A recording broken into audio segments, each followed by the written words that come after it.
to be happy to meet and discuss this. Thank you. Order. Statement.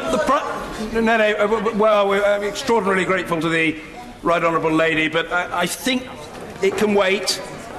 No, I think it can wait. I look forward to it with interest and enthusiasm, but, well, it may do, but the Prime Minister is waiting to address the House, and I think people want to hear. We will hear the Right Honourable Lady in due course. Prime Minister's statement. Thank you. Thank you, Mr. Speaker. With permission, Mr. Speaker, I would like to make a statement on the Government's ongoing work to secure a Brexit deal that honours our commitments to the people of Northern Ireland, commands the support of Parliament and can be negotiated with the EU. On the 29th of January, this House gave me a clear mandate and sent an unequivocal message to the European Union. Last week, I took that message to Brussels. I met President Juncker, President Tusk and the President of the European Parliament, Antonio Tajani, and I told them clearly what Parliament wanted in order to unite behind a withdrawal agreement, namely legally binding changes to the backstop. And I explained to them the three ways in which this can be achieved. First, the backstop could be replaced with alternative arrangements to avoid a hard border between Northern Ireland and Ireland. Yesterday, my Right Honourable friend, the Secretary of State for exiting the European Union, met with Michel Barnier to discuss the ideas put forward by the Alternative Arrangements Working Group, comprised of a number of my honourable and right honourable friends. I'm grateful to that group for their work, and we are continuing to explore their ideas. Secondly, there could be a legally binding time limit to the existing backstop. Or third, there could be a legally binding unilateral exit clause to that backstop. Given both sides agree we do not ever want to use the backstop, and that if we did it would be temporary, we believe it is reasonable to ask for legally binding changes to this effect. Mr. Speaker, as expected, President Juncker maintained the EU's position that they will not reopen the withdrawal agreement. And I set out the UK's position, strengthened by the mandate that this House gave me, that this House needs to see legally binding changes to the backstop, and that can be achieved by changes to the withdrawal agreement.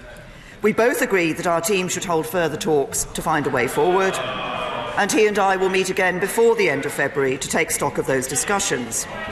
So our work continues. The Secretary of State and the Chancellor of the Duchy of Lancaster are today in Strasbourg, and last week the Attorney-General was in Dublin to meet his Irish counterpart. And following my own visits to Brussels, Northern Ireland and Ireland last week, I welcomed the Prime Minister of Malta to Downing Street yesterday, and I will be speaking to other EU27 leaders today and throughout the week.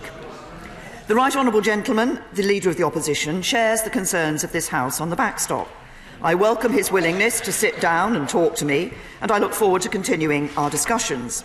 Indeed, government ministers will be meeting with members of his team tomorrow. I think there are a number of areas where the whole House should be able to come together. In particular, I believe we have a shared determination across this House not to allow the UK leaving the EU to mean any lowering of standards in relation to workers' rights, environmental protections or health and safety. I have met trade unions and with members from across the House, and my Right Honourable friend, the Business Secretary, is leading work to ensure that we fully address all concerns about these vital issues. We've already made legally binding commitments to no regression in these areas if we were to enter the backstop, and we are prepared to consider legislating to give these commitments force in UK law. And in the interests of building support across the House, we're also prepared to commit to asking Parliament whether it wishes to follow suit whenever the EU changes its standards in these areas. And of course, we don't need to automatically follow EU standards in order to lead the way, as we have done in the past under both Conservative and Labour governments. The UK has a proud tradition of leading the way in workers' rights.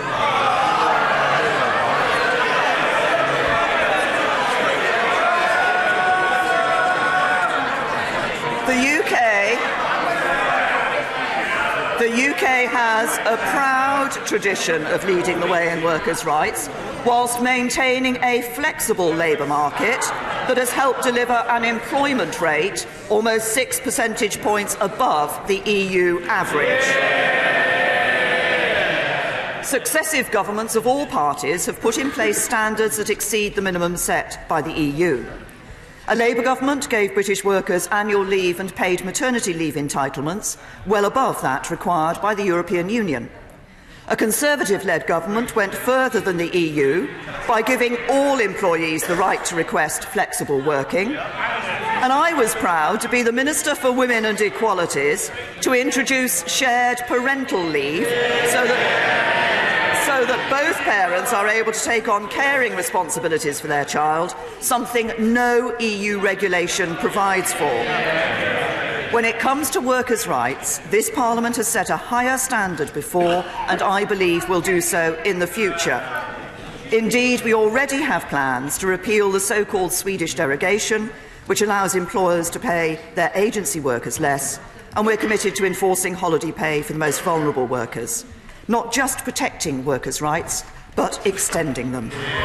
As I set out in my statement 2 weeks ago, the House also agrees that Parliament must have a much stronger and clearer role in the next phase of the negotiations. Because the political declaration cannot be legally binding and in some areas provides for a spectrum of outcomes, some members are understandably concerned that they cannot be sure precisely what future relationship it would lead to. By following through on our commitments and giving Parliament that bigger say in the mandate for the next phase, we are determined to address those concerns. The Secretary of State has written to all members of the Exiting the EU Committee, seeking their view on engaging Parliament in this next phase of negotiations, and we're also reaching out beyond this House to engage more deeply with businesses, civil society and trade unions. Everyone in this House knows that the vote for Brexit was not just about changing our relationship with the EU, but changing how things work at home, especially for those in communities who feel they have been left behind. Addressing this and widening opportunities is the mission of this government that I set out on my first day as Prime Minister. And I will continue to work with members across the House to do everything we can to help build a country that works for everyone. But, Mr. Speaker, one area where the Right Honourable Gentleman, the Leader of the Opposition, and I do not agree is on his suggestion that the UK should remain a member of the EU Customs Union. I would gently point out that the House of Commons has already voted against this. And in any case,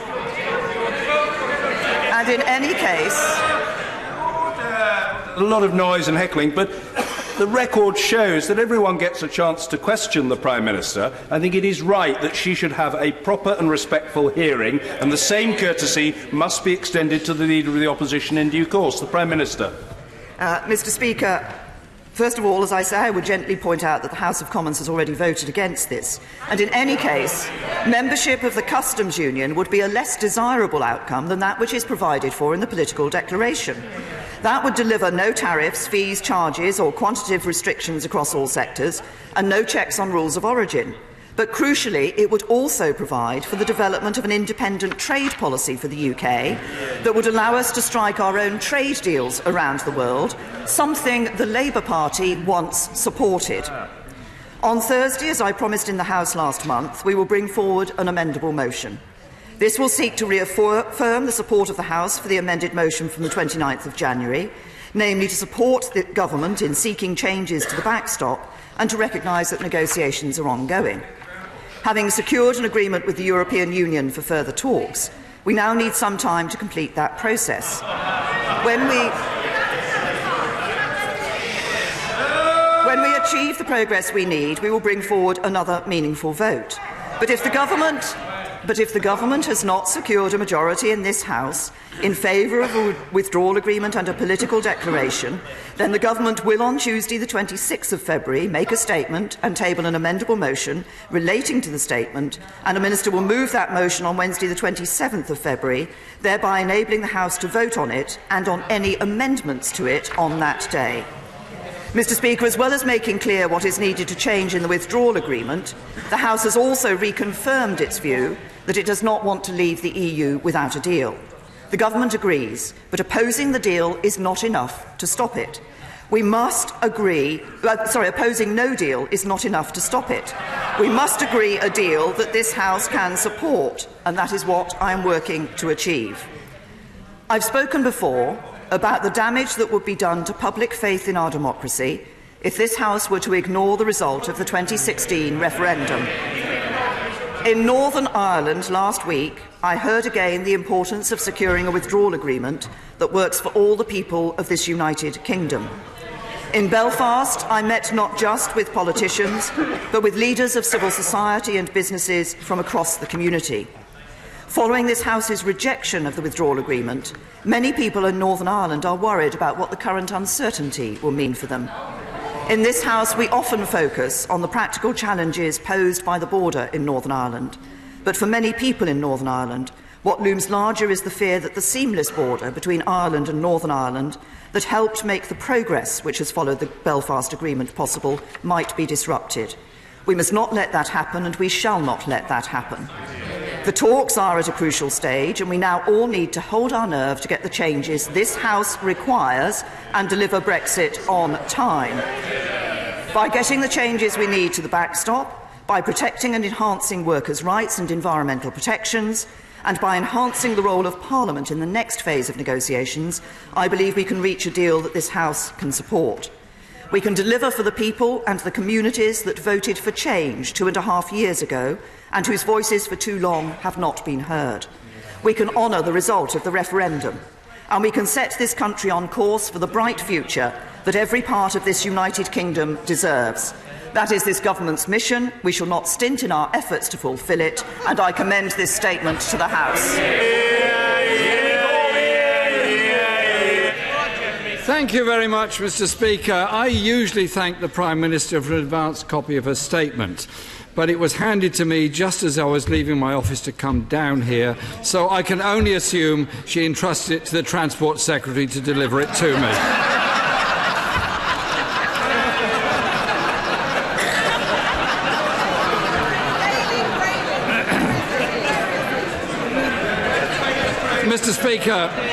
Mr. Speaker, our country is facing the biggest crisis in a generation, and yet the Prime Minister continues to recklessly run down the clock. We were promised there would be a deal last October. It didn't happen. We were promised a meaningful vote on a deal in December. It didn't happen. We were told to prepare for a further meaningful vote this week after the Prime Minister again promised to secure significant and legally binding changes to the backstop, and that hasn't happened. Now the Prime Minister comes before the House with more excuses and more delays. In her statement, the Prime Minister has failed to answer even the most basic questions. What progress has she made on identifying and working up the alternative arrangements? Have they been presented to the European Union? If not, when will they be presented? And will she set them out before this House and ask for its approval of them? In truth, Mr. Speaker, it appears the Prime Minister has just one real tactic: to run down the clock, hoping members of this House are blackmailed into supporting a deeply flawed deal. This, Mr. Speaker, is an irresponsible act. She's playing for time and playing with people's jobs, our economic security and the future of our industries. Yesterday, growth figures show the lowest growth since 2012, our manufacturing sector mired into recession. The decision by Nissan last week to pull its investment from the Sunderland plant may only be the thin end of a very long wedge. Uncertainty and failing confidence in this government to deliver are putting jobs at risk. The Prime Minister, the Chancellor and the Business Secretary will be hearing the same warnings as I am, that several major large manufacturers, household names employing tens of thousands of people, are poised to follow in Nissan's footsteps. Earlier today, we heard from the Leader of the House that the next meaningful vote may not happen until after the EU summit on the 21st of March, just days before Brexit is due to happen. If, Mr. Speaker, this is not the case, can the Prime Minister tell the House today when the meaningful vote will be? We also learned from the Leader of the House that any changes to the backstop won't be written into the legally binding withdrawal agreement. Can the Prime Minister confirm that? Is the Prime Minister really prepared to risk people's livelihoods, jobs and investment in a desperate attempt to push a deeply flawed deal through Parliament? The Prime Minister has just told members of this House to hold their nerve. Tell that to Nissan workers in Sunderland and the thousands more worried about their job security and the future of their communities. Mr. Speaker, no minister serious about protecting jobs in this country would allow a Prime Minister to deliberately run down the clock and play chicken with people's livelihoods. To stand by and do nothing would be a complete dereliction of duty. As I received, Mr. Speaker, the Prime Minister's letter yesterday in response to Labour's Brexit plan, it became clearer to me the Prime Minister is merely engaged in the pretence of working across Parliament to find solutions. She has not indicated she will move one iota away from her rejected deal or any of her red lines. On the backstop, the Prime Minister has pointed out Labour also has concerns. But let's make no mistake about it, that has never been a major issue with the Prime Minister's deal. Indeed, in order to stop the UK falling into the backstop, we need a permanent customs union, and a strong single market deal. That is the key, Mr. Speaker, to maintaining an open border on the island of Ireland. That is key to protecting jobs, industry and living standards in this country. That is why it's backed by businesses who employ and trade unions who represent millions of workers in this country. And to correct the Prime Minister's claim in her statement, we want to negotiate a new UK-EU customs union, as I set out in my letter. The Prime Minister says there is no need to negotiate a customs union, as her deal provides for the benefit of being in one. I'm afraid, Mr. Speaker, that is simply not the case. The deal the Prime Minister negotiated means there will be barriers to trade in goods. And there will not be frictionless trade, putting manufacturers across the country at a huge disadvantage. This is made quite clear in the political declaration, especially when it says, and I quote, "The parties will form separate markets and distinct legal orders," and concedes that, and I quote, "can lead to a spectrum of different outcomes for administrative processes as well as checks and controls." Nothing is secured. The Prime Minister is also trying to win support for her deal by promising to protect workers' rights after Brexit. Well, Mr. Speaker, just look at the record of the party opposite. Yes, that's right, Jeremy. They attacked trade union rights through the Trade Union Act. They kept this House up all night, opposing the minimum wage in 1997.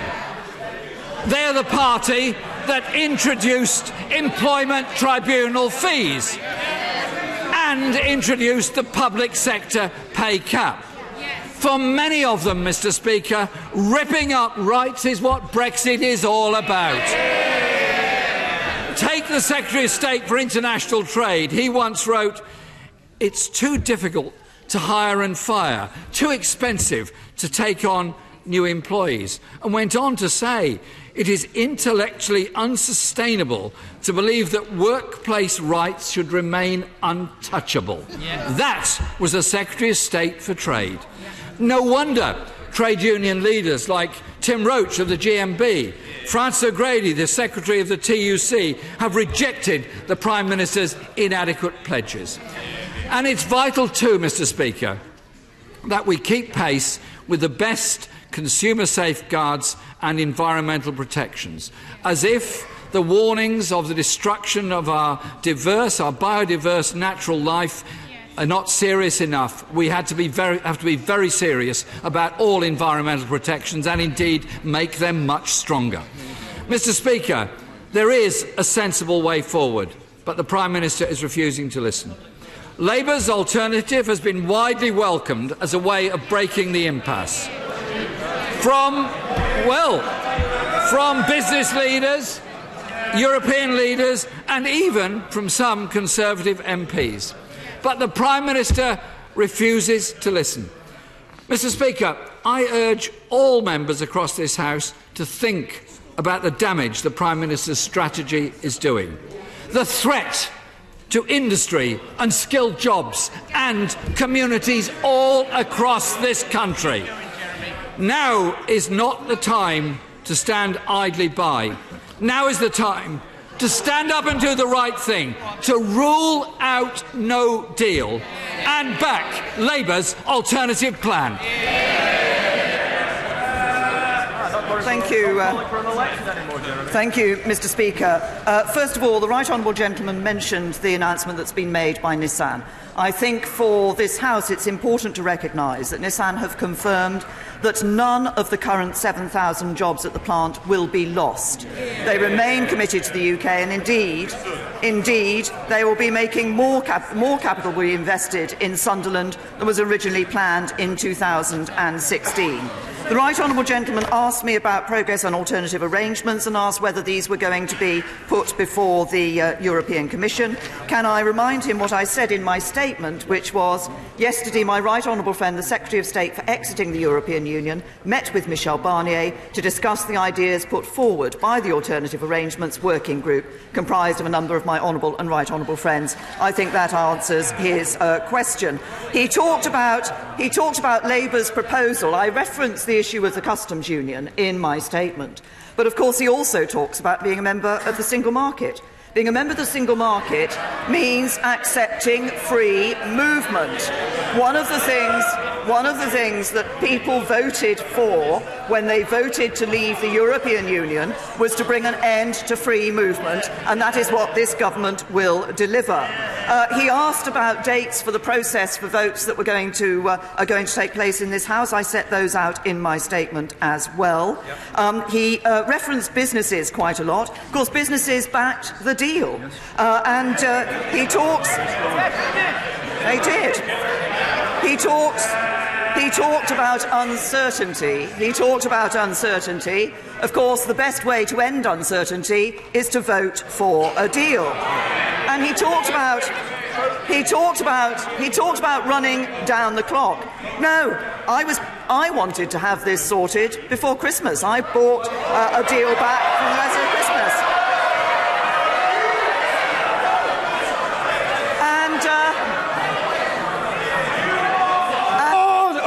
Order! Mr. Matheson, I have nurtured for a long time an ambition to see you become a statesman. I think you are threatening that prospect by these noisy gesticulations.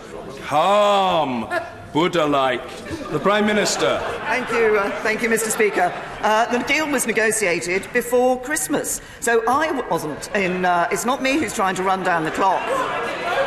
And it's no good Labour members who voted against the deal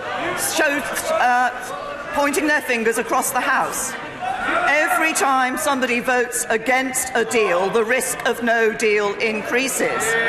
And the Right Honourable Gentleman talked about acting in the national interest. Yes, we should be acting in the national interest, and the national interest is in getting a deal agreed with this Parliament, through this Parliament. That is why we are working with the European Union in everything that we're doing. And the Right Honourable Gentleman made several references in his response to the issues of businesses and the issue of jobs and of protecting jobs.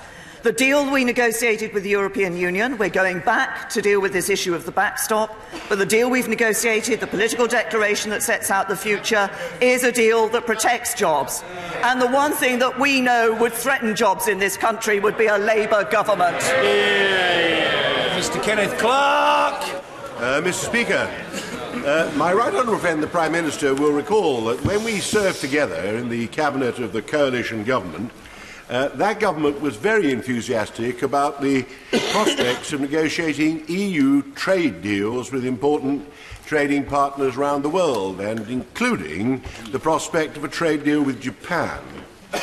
On the 1st of February, the Japan deal was concluded, and it is, in fact, I think, a deal which covers a bigger proportion of the global economy than any other trade deal negotiated so far. Does the Prime Minister aim to seek a customs arrangement which enables us to continue to enjoy or begin to get the benefits of this important deal after the 29th of March, or is she insisting that we've got to leave it and have our own trade policy and begin our own negotiations with a country which actually has a very much bigger economy than our own and is likely to demand from the United Kingdom concessions which it was not able to demand from the European Union. Can I say to my right honourable... Can I say to my right honourable and learned friend, of course, he is absolutely right that it is on the 1st of February that the EPA with Japan came into force. Of course, prior to that, we have been trading with Japan on World Trade Organisation arrangements. It has been the policy of the government in relation to the trade deals that have been agreed between the European Union and countries around the world that we seek continuity in those agreements at the point at which we leave the European Union, and have also been working to see continuity were we to leave with no deal. But we do also want to ensure that we can enhance our trade arrangements with countries around the world, and so then build our own trade agreements with those countries. And I think that is the best and most sensible approach, is to maintain trading relations as they are as we leave the European Union, and then build and enhance those trading relations with our own independent trade agreements. Ian Blackford. Thank you, Mr. Speaker. You know, sometimes I think the Prime Minister must live in a parallel universe. We've just heard from the Prime Minister that she wanted this concluded in December. Mr. Speaker, talk about rewriting history.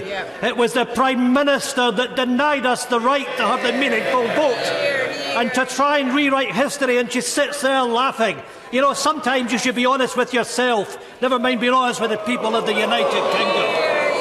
Mr. Speaker, here we are once again. A statement from the Prime Minister who's lost in a Brexit fantasy. We are 45 days from Scotland being dragged out of the European Union against our will. 45 days from economic catastrophe. She talks about Japan. Goods that could be leaving Japan in the next few days would arrive after that we leave the European Union. We don't know what the tariff regime would be from those importing cars or training shoes or whatever else. The ongoing mess of this government never ceases to amaze. Will the Prime Minister understand that EU leaders have refused to budge on any changes to the withdrawal agreement? Donald Tusk said on the 6th of February, the EU is not making any other offer. What from that statement does the Prime Minister not understand? Why does the Prime Minister not understand of this? The EU will not reopen the withdrawal agreement that she signed up to. Does the Prime Minister realise the danger of running down the clock? 45 days to go, and here we are with a government that can't even deliver a ferry contract. Prime Minister, your response to my letter requesting sight of what economic analysis have done on your own deal poses more questions than answers. The question is simple. Have you done an economic assessment of the impact of your deal on the UK economy? A simple yes or no. Prime Minister, you're asking this House to vote on your deal, and you can't even be honest about the economic impasse. You expect MPs to vote for this. Your binary choice, quite simply, is laughable. There is a growing number calling for an extension to Article 50. Prime Minister, extend Article 50 today. Mr. Speaker, the Prime Minister's deal is a fraud. Ending freedom of movement, leaving the biggest trading bloc in the world. This will be catastrophic for Scotland. The UK is already suffering the cost of Brexit. Will the Prime Minister put an end to this economic madness? Prime Minister, as students get set for university applications and business owners look to prepare for the new financial year, your government is causing a new wave of uncertainty. We on these benches refuse to accept Scotland being dragged out of the European Union against our will. Ultimately, Scotland will have a choice: an independent European nation or remaining part of an inward-looking UK. Scotland's voices must be respected, Prime Minister.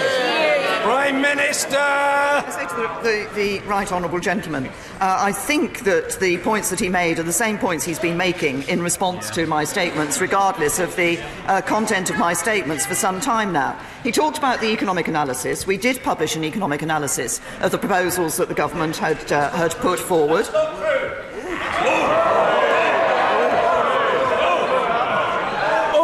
Order.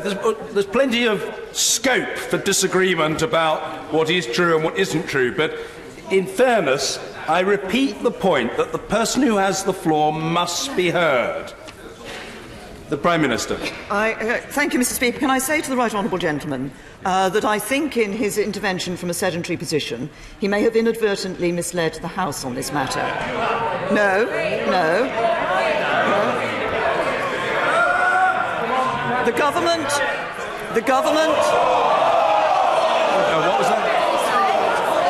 Order. I didn't. Forgive me. I didn't hear what was said.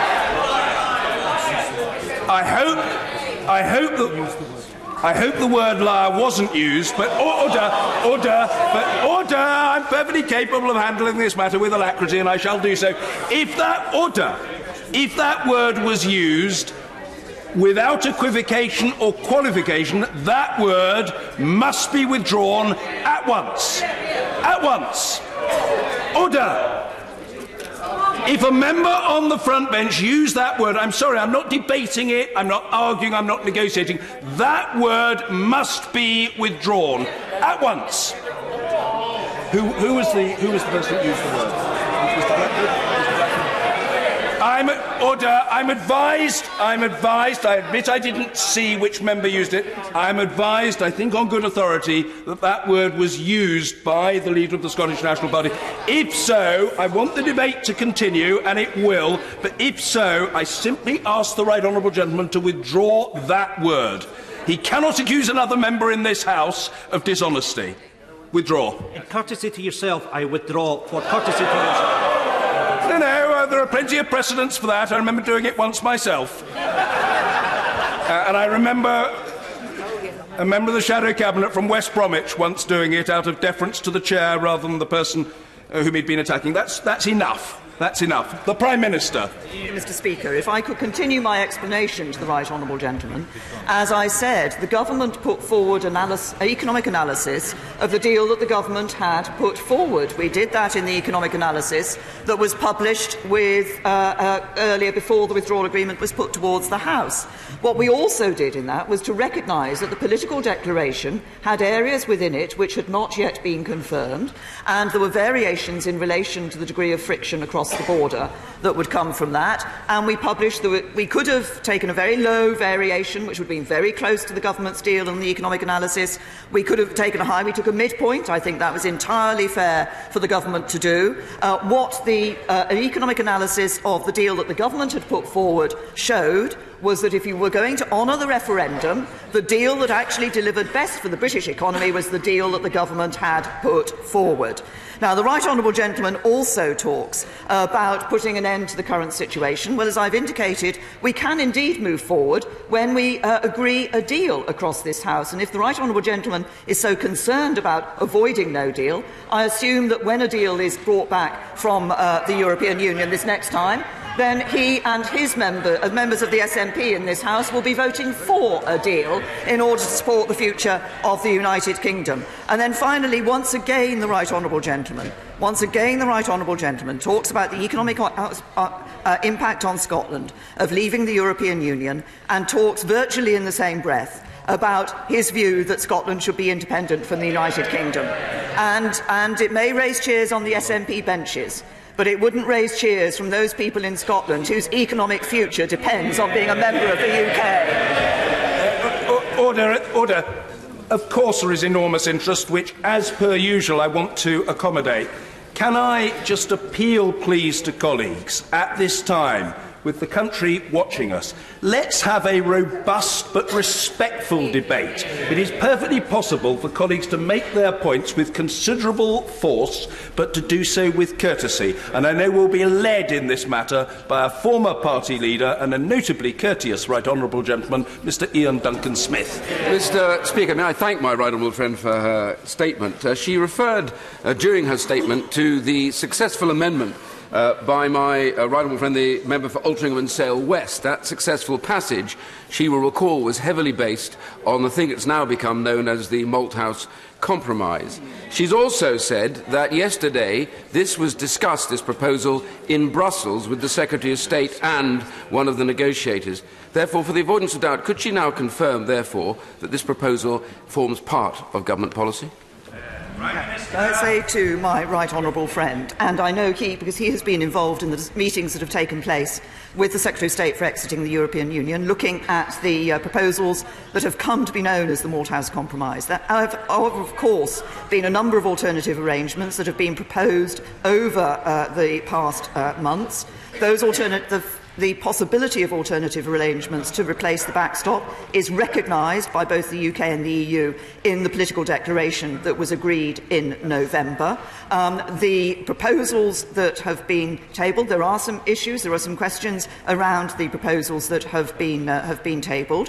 I raised the issue of alternative arrangements with the European Commission and the European Council and the European Parliament when I was there last week, and as I said, my right honourable friend was able to discuss these issues with Michel Barnier yesterday. But as I set out in my previous statement to the House, I think what people want to see across this House is to ensure that the backstop, as it currently exists, cannot become a permanent arrangement into which the United Kingdom could find itself. There are various ways of dealing with that, as I set out in my previous statement. One is to replace that backstop completely with alternative arrangements. Another is to ensure that the backstop can never be temporary. And those are the issues which have been discussed, but I have laid the Parliament's views very clearly before the European Union. Sir Vincent Cable. Now that the Prime Minister has reached out to the General Secretary of the United Union and the Leader of the Opposition and his entourage, she's no doubt better informed as to how Trotsky might have dealt with the Brexit crisis. But can she elaborate a little more on her discussions with the General Secretary of the Trade Union Congress and its 6 million affiliated members, and also the official Brexit spokesman of the Labour Party, who've made it very clear that the best way to protect workers' rights is to give workers a say on the final deal and the option of remaining in the European Union and keeping the workers' rights they already have? I have to say to the right honourable gentleman that the issues I have discussed, both with trade union leaders, with the Secretary-General of the TUC and with members across this House, is the concern to ensure that there is no reduction in workers' rights in the United Kingdom, a commitment which this government has given and will continue to meet. Nicky Morgan. Thank you very much indeed, Mr Speaker. I agree with the Prime Minister, and have done for many months, that the best way to avoid a no-deal outcome to Brexit is to have a deal put in place. And that's why I've been pleased at the request of the Prime Minister to work as part of the Alternative Arrangements Working Group. But isn't it now clear that actually to get that agreement through the House, those alternative arrangements are going to have to command the confidence of the majority of members on this side of the House and our confidence in supply partners, and of course some Labour MPs.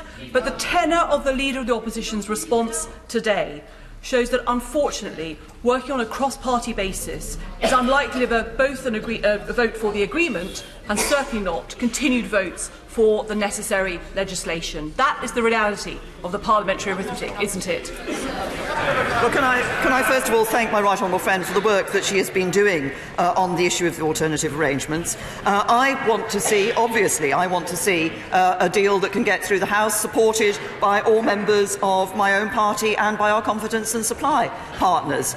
But it is actually, I think, in the interests of this Parliament and in the interests of taking legislation forward if we see a strong vote from across the whole House in relation to this issue. As my right honourable friend has said, the tone of the response by the Leader of the Opposition did not give much encouragement in relation to that issue. But did not give much encouragement in relation to that issue, but we will continue to talk with the Labour Party front bench. As I said, the Brexit Secretary will be meeting and others, ministerial team, will be meeting with the leader of the opposition's team to take forward those discussions and to explore the issues that the Labour Party wish to raise. Mr. Hilary Benn. Thank you very much, Mr. Speaker. While strength in pursuit of a principle is to be admired, inflexibility and denial in the face of the facts is not, especially when the future of the country is at stake. And the facts are that alternative arrangements for the Northern Ireland border were examined extensively last summer and found wanting. The fact is the EU has made it clear it will not reopen the withdrawal agreement. The fact is that the rolling over of the trade deals that the Father of the House referred to is not going well, and the fact is that businesses are spending millions of pounds and pulling their hair out because they fear the prospect of a no-deal Brexit on the 29th of March. I do not believe that the Prime Minister would do that to our country. I do not think that ministers would allow her to do it, so why does she continue to pretend that she might? I have consistently said, I made the point, I think, in my statement this afternoon, that what I want, what the government wants, is a deal with the European Union. But there is only one way to ensure that we avoid no deal, and I know I say it a lot, and I know honourable members, right honourable members shout out at it and so forth, but if you don't want no deal, you have to agree a deal. Mr. William Cash. Mr. Speaker, my right honourable friend is facing intransigence both from the undemocratic EU and from MPs who voted for the Referendum Act, the Notification of Withdrawal Act, and the Withdrawal Act itself, and the repeal of the 1972 Act, and are now trying to reverse this with their own votes. She has not signed the withdrawal agreement, which itself has undemocratic and unconstitutional features, including the backstop and Article 4, which removes control over our lawmaking. Will she, therefore, if this undemocratic intransigence continues, walk away from the negotiations? Can I say to my honourable friend, obviously what we are doing now is working with the European Union to achieve what this Parliament has said it wants to see achieved, notably legally binding changes that ensure legally binding changes to the backstop that deal with the issues that have been raised by this Parliament. I continue to work on those points, but my honourable friend made a very important point, I think, at the beginning of his intervention, which is that members across this House overwhelmingly voted for a referendum. It was clear at the time that this House would respect the result of the referendum. The government of the time made it clear we would respect the result of the referendum. This House overwhelmingly voted to trigger Article 50. Article 50 had a 2-year timeline to it, which ends on the 29th of March, and this House voted for the Withdrawal Agreement Act. So at every stage so far, this House has been willing to put into place the result of the referendum. What the House now needs to do, I believe, is to agree a deal so that we can leave on the 29th of March and progress on to the next stage of negotiations and progress on to a brighter future. Yvette Cooper. The country's counter-terror chief has said that no deal would be a very serious flaw in our security arrangements. The police chief in charge of preparing for Brexit has said that no deal would leave us less safe.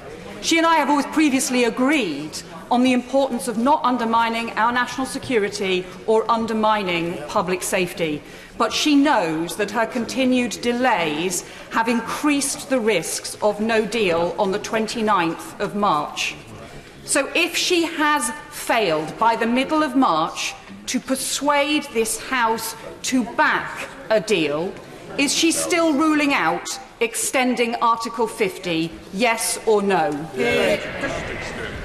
Can I say to the Right Honourable Lady, the extension of Article 50 is not something which solves the problem. The only way to solve a problem of not having no deal is to agree a deal. The Right Honourable Lady says it is my delays that have caused the position that we are in. We're in this position because, yes, I negotiated a deal with the European Union. I brought it back to the House of Commons, and the House of Commons, including members on her side of the House, rejected that deal. We are now working to address the issue that has been raised by the House of Commons in the positive vote the House of Commons gave on the 29th of January, which ensured that it was clear that the changes that were necessary, what changes the House of Commons felt were necessary in order to be able to agree a deal. Heidi Allen. Thank you very much, Mr. Speaker. We are all acutely aware that time is racing away, which is why more and more members are saying we must extend Article 50. We also need time for all the necessary legislation. Yes. So can the Prime Minister confirm to me that in the numerous statutory instruments being laid, which are not debated, there is not one planned for next week, when some MPs may be away, that would commit us to zero tariffs in the event of no deal? Because this would decimate our agricultural and food industries and start a race to the bottom. Such a significant decision would have far-reaching consequences and would demand full parliamentary scrutiny. Can I say to my honourable friend, there will be a number of statutory instruments that this House will be addressing. This House will be working hard on those Brexit arrangements next week. On the issue of tariffs in the event of a no deal, there are still discussions being undertaken with businesses and other sectors. Ed Miliband. Thank you, Mr. Speaker. Further to the question from my right honourable friend, can the Prime Minister now give millions of people and businesses up and down the country a simple answer to this straight question?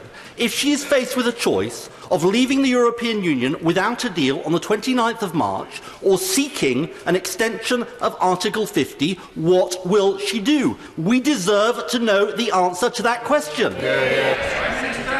And I might say to the right honourable gentleman, what I am doing is working to ensure that we can bring a deal back to this House, and it will then be for the right honourable gentleman and other members of this House to determine whether they want to support a deal with the European Union. Mr. David Davis. The Leader of the Opposition and the Leader of the Liberal Party both implicitly criticised the UK government's record on workers' rights by comparison with Europe, both ignoring the most fundamental right, that of safety in the workplace, in which we have had the best record in Europe since we joined and in every year since.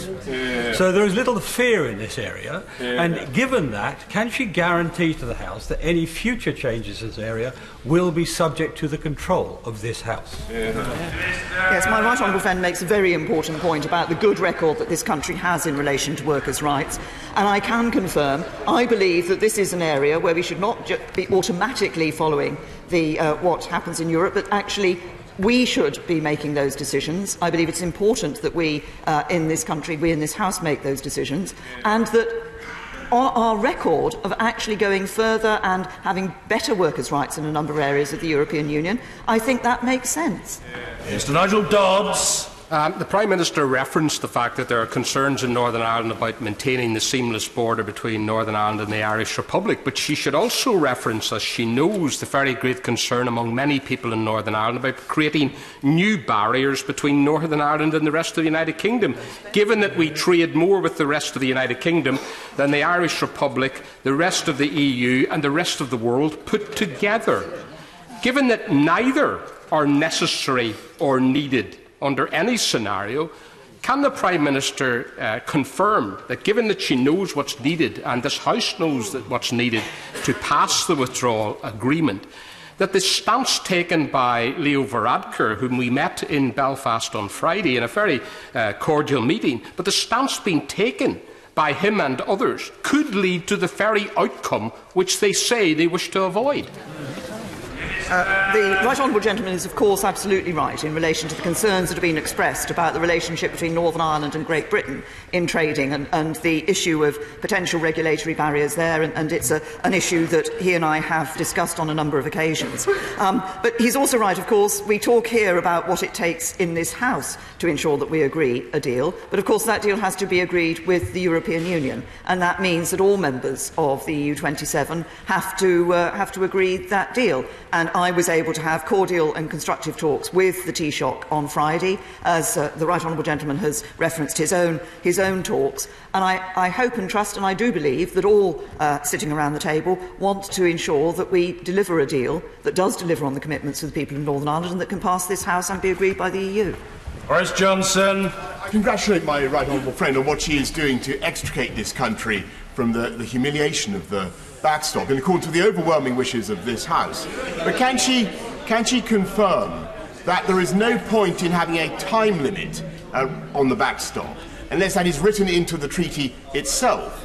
And secondly, unless the end date falls substantially before the next general election. Well, can I reassure my right honourable friend that I think, as he already knows, I want to see the future relationship coming in place by the beginning of 2021, so that is well in advance of the next general election. And the other point that he made is absolutely the point that I've been making to the European Union, that one of the concerns of this House was that any assurances that were given in relation to the temporary nature of the backstop in early January were not of the same legal form as the international treaty which forms the withdrawal agreement, and that is why what we are asking for is legally binding status to these, and the obvious way to do that is within the withdrawal agreement. Rachel Reeves. Thank you, Mr. Speaker. Can I say to the right honourable gentleman, the humiliation that this country faces is losing jobs and investment. That is the issue that we should be focusing on.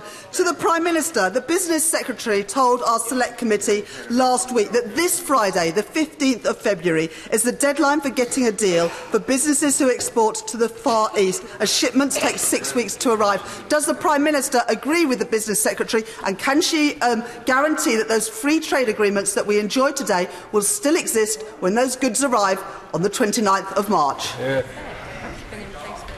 Can I say to the honourable lady that we are very well aware of the timetables that businesses are working to. That is why we have been pressing and working hard to get the deal agreed by this House and the European Union. It is also the case that we are working on those trade agreements, and a number of continuity agreements have been signed with trading nations around the world to ensure that we can continue to trade on the current arrangements. Dominic Green. Thank you, Mr. Speaker.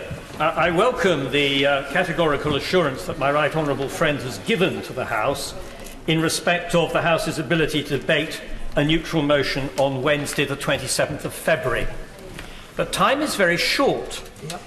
Can the Prime Minister explain to the House how we are going to comply with the provisions of the Constitutional Reform and Governance Act, Section 20, if there is a deal, how we are going to implement the Withdrawal Agreement Implementation Bill and still leave on the 29th of March? Isn't it the case that, looked at realistically, there is going to have to be an application to extend the Article 50 process, even if my right honourable friend is successful in getting some kind of agreement through this House? Thank you. Can I say to my right honourable and learned friend, obviously, as he said, the Withdrawal Act 2018 does make clear that the provisions of the Constitutional Reform and Governance Act 2010 which require the withdrawal agreement to be laid for 21 sitting days before Parliament will apply to the withdrawal agreement. In most circumstances, that period may be important in order for this House to have an opportunity to study the agreement. But of course, in this instance, MPs will already have debated and approved the agreement as part of the meaningful vote. So while we'll follow normal procedure if we can, where there's insufficient time remaining following a successful meaningful vote, we will make provision in the Withdrawal Agreement Bill, with Parliament's consent, to ensure that we're able to ratify on time to guarantee our exit in an orderly way. Liz Saville Roberts.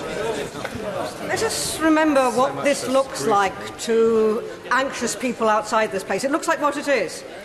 Prime Minister buying time in a disingenuous, transparent attempt to run down the clock and force MPs from all 4 nations of the UK to back her, with a no-deal, done deal looming large. Has she at any point in her accelerated timeline considered how and when she'll gain legislative consent from the devolved parliaments on the Withdrawal Agreement Bill, which will, no doubt, encroach on their competences?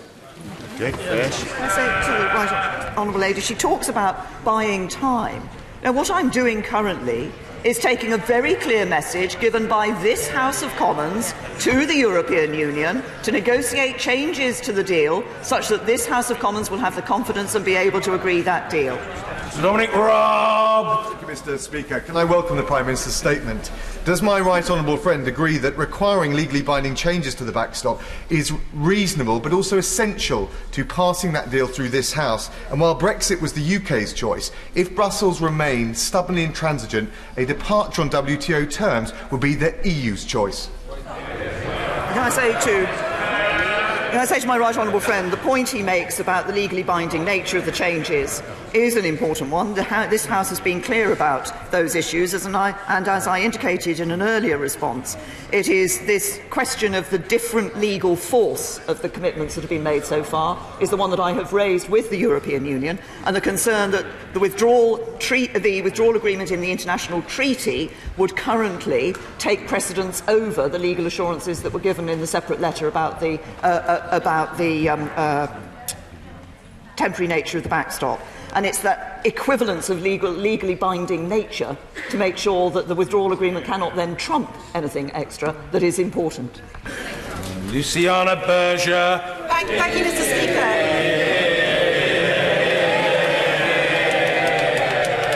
Thank you. The whole House will have heard the Prime Minister's response to the honourable and learned member's important question about the Withdrawal Act implementation bill. And they will have heard the Prime Minister's response that she doesn't intend to honour the 21 days that it should be laid down. We haven't seen the draft of this bill, and yet it deals with very, very thorny issues about the divorce bill when we leave, EU citizens' rights, the supremacy of European law during the transition period, and also the consent to remain under the jurisdiction of the European Court of Justice during that period as well. How on earth does the Prime Minister expect members on all sides of this House to consent to that legislation without seeing a draft at this moment in time? Will she not acknowledge that there is no chance that she's going to pass that legislation in 45 days' time? And on that basis, will she commit to extending Article 50 so this country does not crash out with no deal, threatening jobs right up and down this country? Can I thank the honourable lady for her question? She's raised, obviously, an important point about this timetable, which was raised by my right honourable and learned friend, the member for Beaconsfield. As I indicated, the 21 days that are in Crag are normally there because there hasn't been an opportunity for the House to actually see the nature of an agreement that it is looking at. In this case, of course, the House would have already had an opportunity to approve the agreement. The House has seen we're looking for changes in the agreement, but the vast majority of the agreement would not be changed in the discussions that we're having with the European Union, and the House has already been able to look at that as part of the meaningful vote. And I'm sure that when a meaningful vote has been agreed in this House, then every member of this House will want to ensure that they're able to operate on a timetable that enables us to leave at the end of the 2-year period agreed by this House when we triggered Article 50. Justine Greening. Thank you, Mr. Speaker. The Prime Minister is driving this House towards two options that the British people don't want. We've already voted against having a no-deal departure in this House. We've also already voted against massively her own prime ministerial deal from Brussels. She's simply just turned this exercise now into one of cobbling together enough votes to win a vote in this House, when actually we deserve so much more than that. It's not just about getting the ERG on board. It's not about just getting enough Labour MPs to switch sides. It's about getting the British people on board for the future that lies ahead. And that takes more than just votes in here, more than just the results of grubby backroom deals. And isn't it time that the only responsible action ahead of us, isn't it time to recognise that the responsible thing to do is to now go back to people and get their seal of approval? I've responded to questions in this ilk from my right honourable friend on a number of occasions, and I have not changed my opinion. I believe it is important that this House recognises that, having given the choice to the British people as to whether to leave or stay in the European Union, the British people having chosen, we should respect that choice and we should deliver on that choice, and that's what we're doing. Joanna Cherry. I note that during her statement, the Prime Minister said that she had secured an agreement with the EU for further talks. And I'm sure she used the word talks advisedly, because when the Brexit Select Committee was in Brussels last week, we were told very clearly that the negotiations are over and that they ended in November, when the Prime Minister shook hands on the deal to which she agreed. Now, isn't the reality quite simply this? That deal won't be changed by the EU. She can't get that deal through this House. So what she needs to do is put the deal to the people of the 4 nations of the United Kingdom. I've just answered exactly that question in relation to a vote for the members, and my view on that has not changed in the 30 seconds or so since I asked it, my right honourable friend from Putney. Mr. Owen Patterson. The Malthouse Compromise, if adopted, would deliver the requirement of the amendment put down and passed by my right honourable friend, the member for Altrincham Sale West, to replace the backstop. So the Prime Minister's comments just now to my right honourable friends for Chingford, Woodford Green and Loughborough were really encouraging. Would she commit to instructing civil servants both in Brussels and in Westminster to working these proposals up into legal text? Can I say to my right honourable friend that I believe he and some other of my right honourable friends had previously indicated to me that they understood that work that had been done by others outside this House had indeed contributed to a potential legal text. I know that meetings are continuing with officials to look at the issues that have been raised around the alternative arrangements. I've indicated what has happened in relation to those and Brussels, and we will continue to work on those alternative arrangements. Chris Leslie. So essentially, the Prime Minister is asking us, please, can she have more time to convert those base metals into gold? But isn't it a complete fantasy to expect the Irish government to essentially put a time limit on the Good Friday Agreement? Nor should we expect them to do that unless colleagues across the House take some responsibility on Thursday and snap out of this delusion right now.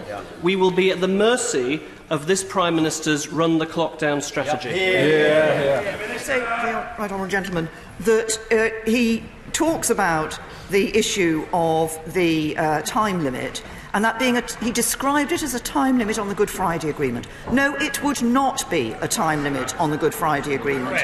This government remains absolutely committed to the Belfast Good Friday Agreement and to the commitments and obligations that we have within that Belfast Good Friday Agreement. We also remain committed to ensuring there's no hard border between Northern Ireland and Ireland. And I have always said, as has the Taoiseach, that the best way of delivering that is in the future relationship, and that's what we're working to. Sir Nicholas Soames. Speaker, can I reassure the Prime Minister that I'm holding my nerve like anything? And would my right honourable friend therefore confirm that it remains at the heart of the government's policy, in the national interest, to secure a deal which at the end of the day will achieve the closest possible political, economic and security relationship with our friends and allies in the European Union?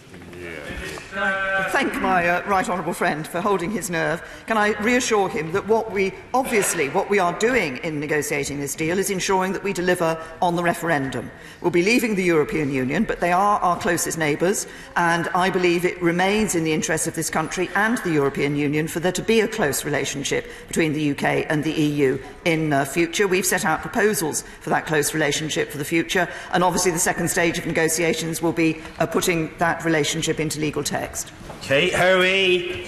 Speaker, the Prime Minister was quite right to rule out, again, staying in a customs union, which wasn't on either of the two main parties' manifesto. But do you think we might perhaps change the wording in terms of talking about no deal, the customs union?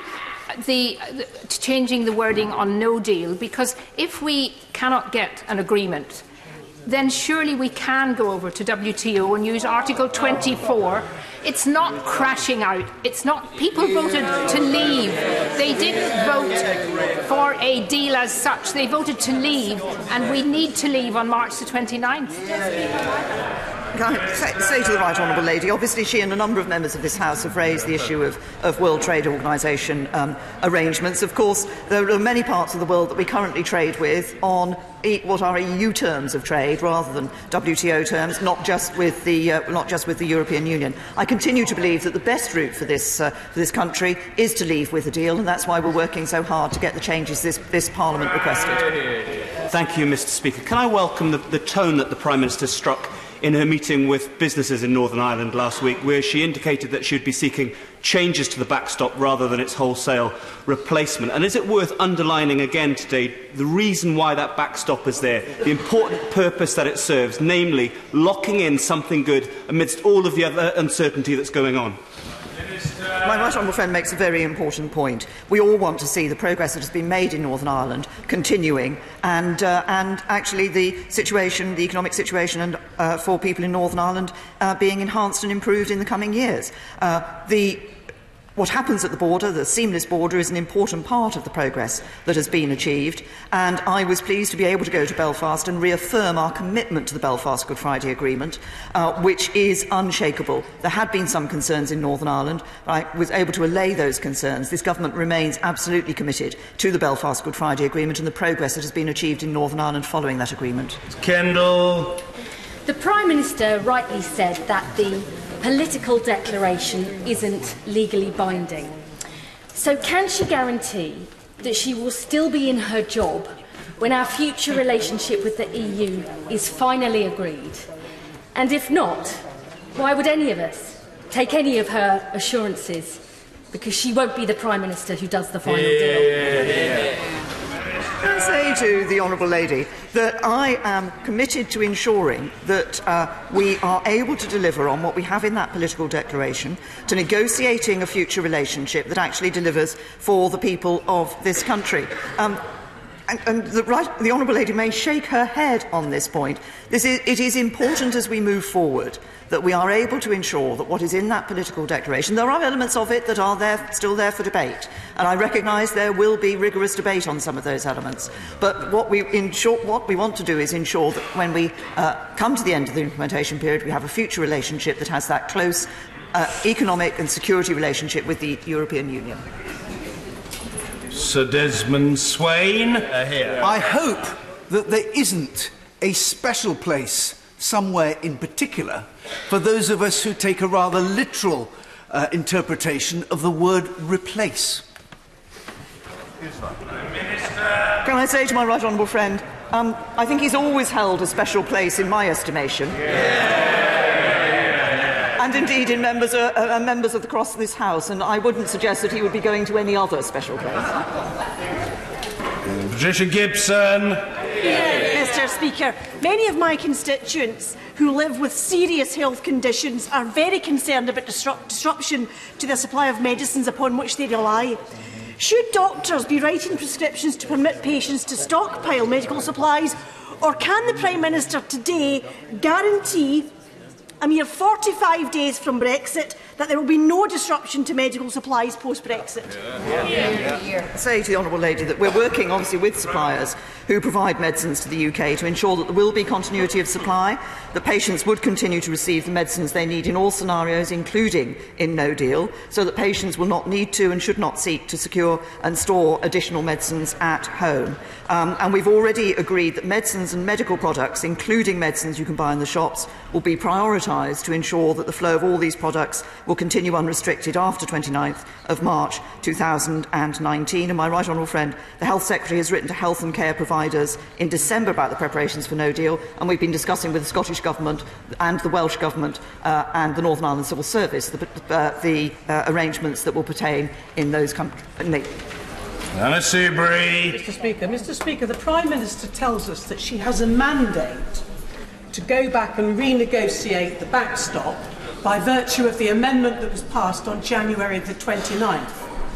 But, Mr. Speaker, by a bigger margin and on a cross-party basis, this place gave her another mandate, which was to take no deal off the table. So we have voted to reject her deal, and we voted to reject no deal. But instead, the Prime Minister not only is kicking the can down the road yet again, she again refuses to take no deal off the table.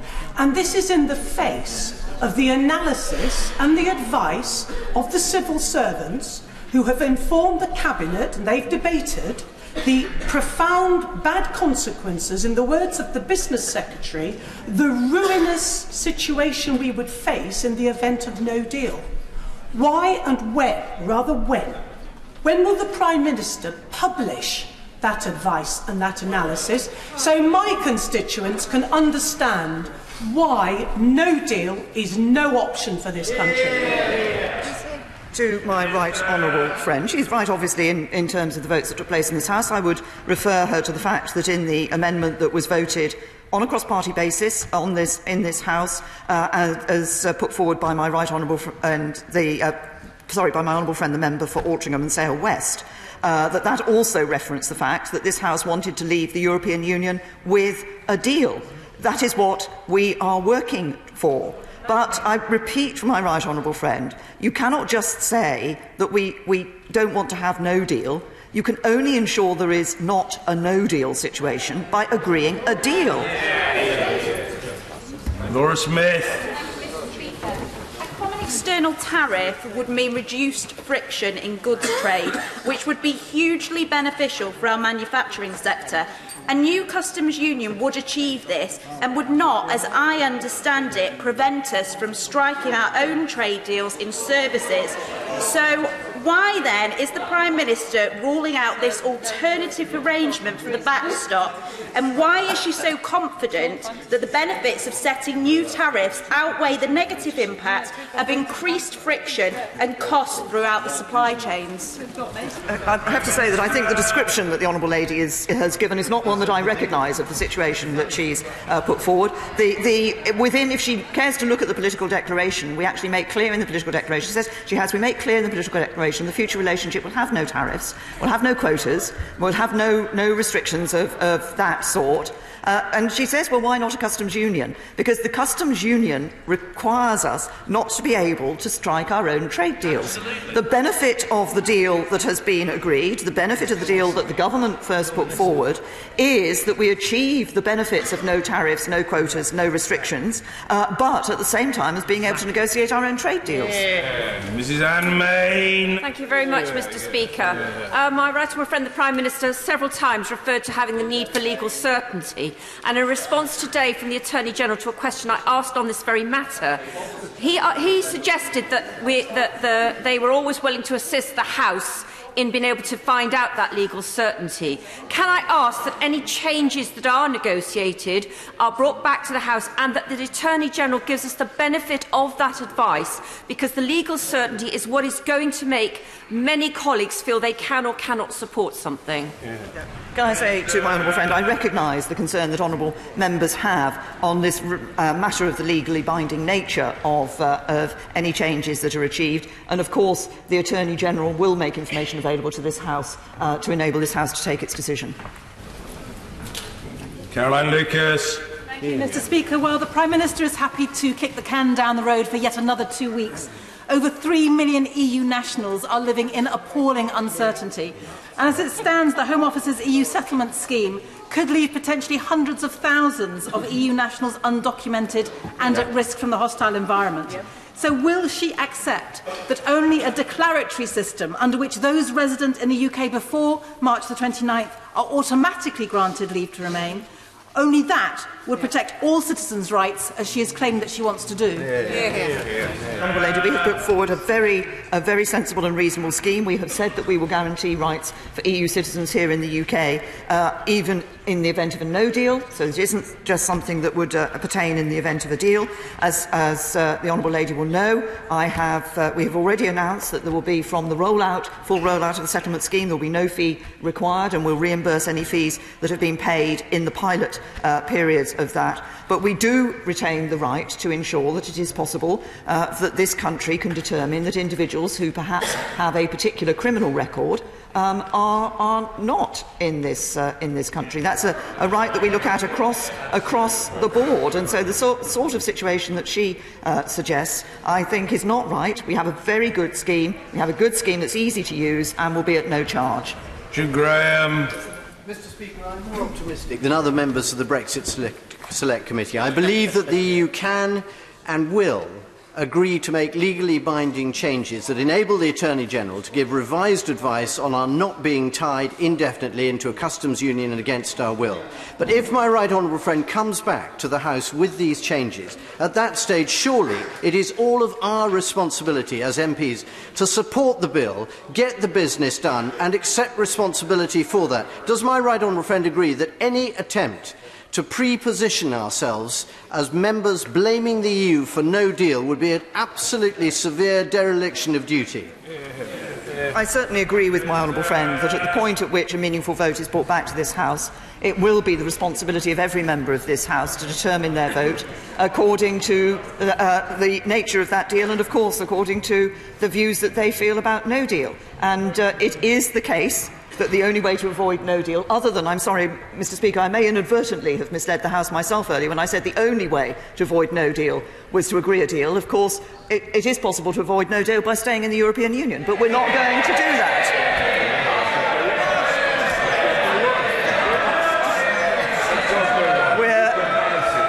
We're not going to do that because that would be going back.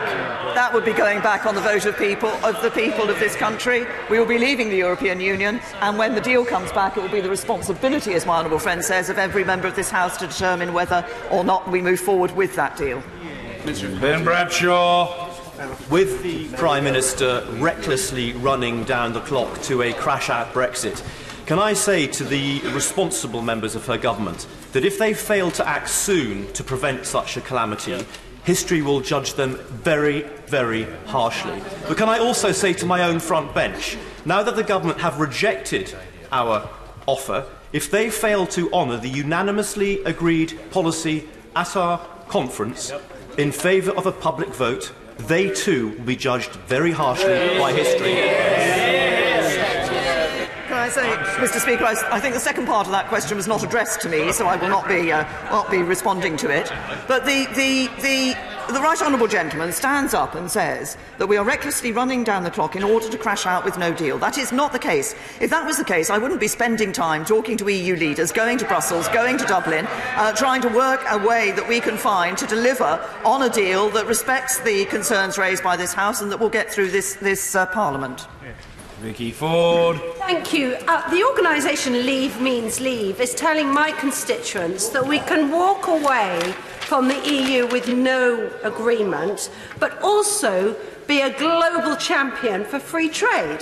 Does my right honourable friend agree that this is totally illogical and that if we want to be a global champion for free trade, our first act should be to agree an agreement with our largest trading partner? I think my honourable friend has made an important point, which is that if it is the case that we believe that we want to make trade agreements with countries around the world on terms other than WTO terms, then it also makes sense to make a trading agreement, and we have a very good one proposed by the government, with the European Union, and that's what we'll work to achieve.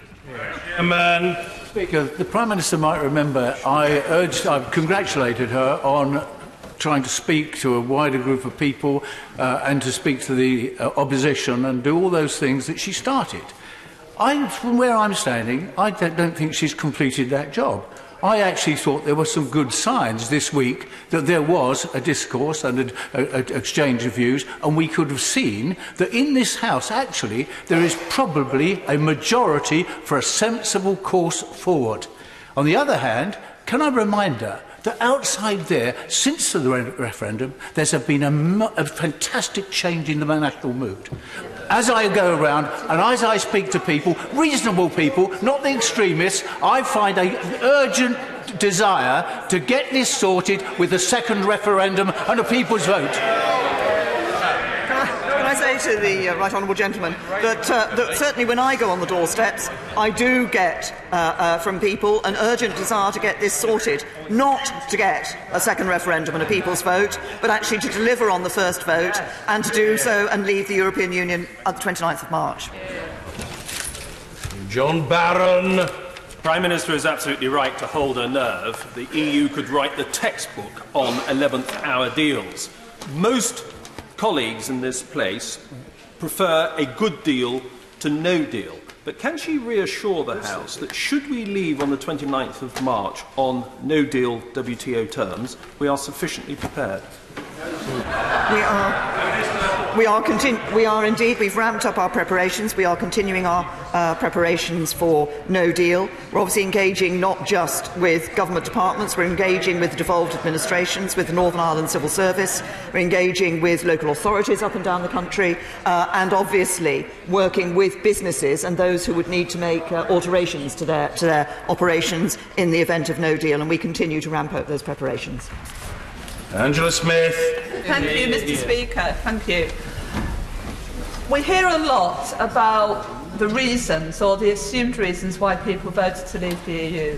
But one thing I am sure about, the people of this country are demanding effective leadership on this issue, and they feel absolutely they're not getting it from anywhere on the political landscape. Anywhere on the political landscape.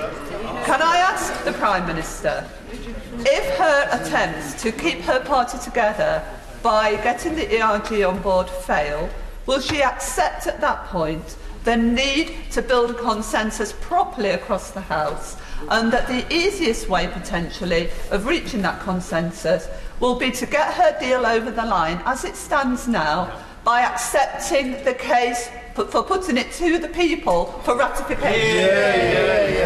I say to the honourable lady that I think she and I do have a different view in relation to a second referendum. As I've expressed earlier, I think it's important that we deliver on the first the referendum that took place in 2016. But it is also important that as we do that, we do it on a way that actually commands, obviously we need to command support from this House. I want to see support from across this House. I think a strong show of support for a deal across the whole House will be important as we move forward into dealing with the legislation, and for other reasons too. I naturally want my colleagues and our confidence and supply partners to support the deal, but as I say, I look to having a deal that I can bring back that will command strong support across the House. Richard Drax. Speaker, my right honourable friend has repeatedly said that no deal is better than a bad deal. Now, the last deal she put to the House failed, and I welcome her attempts to go back to the EU to strike a better deal. But does she agree with me that to get that better deal, you've got to keep no deal on the table as a negotiating tool? Take it off, and no deal, fair deal, will be struck. Agree with my honourable friend that we do need to ensure that people when in the negotiations people recognise the options that are available. And as I've said to a number of members, we're not going to stay in the European Union, so the only other way of not having no deal is to agree a deal. We can't simply say we don't want no deal and then not deliver a deal that ensures that we don't have no deal. Wilson. The European Commission this week published a document spelling out the implications of the withdrawal agreement and made it quite clear that Northern Ireland would have to maintain specific regulatory alignment with the EU, and the EU Customs Code would continue to apply to Northern Ireland, and that would mean systematic checks on all goods travelling from the rest of the UK to Northern Ireland at all ports and airports. That would rip apart the United Kingdom. To use the Prime Minister's own words, will she ensure that that must not happen and that will not happen? To the honourable gentleman that I'm as clear as he is that we want to ensure that we will keep the United Kingdom together, and it was precisely in order to avoid the sort of customs border between GB and Northern Ireland that led to us negotiating the UK customs-wide territory in the withdrawal agreement, in the backstop as it currently appears in the withdrawal agreement. And in the issue in relation to regulatory changes, of course, we have indicated commitments that the UK government would be able to make in relation to that situation, as we as we would be respecting what we committed to in the December joint report. But we will, I'm absolutely clear that everything that this government will be doing to ensure that we keep the United Kingdom together. That means keeping Northern Ireland as part of the United Kingdom, England, Scotland and Wales as well. Francois. Thank you, Mr. Speaker. Can I welcome the Prime Minister's statement, in particular her very clear exposition of why she doesn't want to remain in the customs union because it would materially fetter our ability to do international trade deals in our own right. She is absolutely correct in that. And can I ask her to confirm that that position is wholly consistent with the 2017 Conservative manifesto and therefore will enjoy strong support from all sides of these benches, whether we have been sent to hell or not? I believe it is consistent with the manifesto that we set out. It is also consistent with the original set of principles that I set out in the Lancaster House speech, which many members of this House refer to. Mr. Speaker, the Prime Minister has talked about wanting to achieve an orderly Brexit, but the Public Accounts Committee has carried out a lot of work showing that even with a deal, Brexit will be far from orderly. So in the light of that and the points raised by the Right Honourable Gentleman, the member for Beaconsfield, about the constitutional challenge of getting it through, will she commit today to not ruling out extension of Article 50 to make sure that whatever happens, this country is prepared?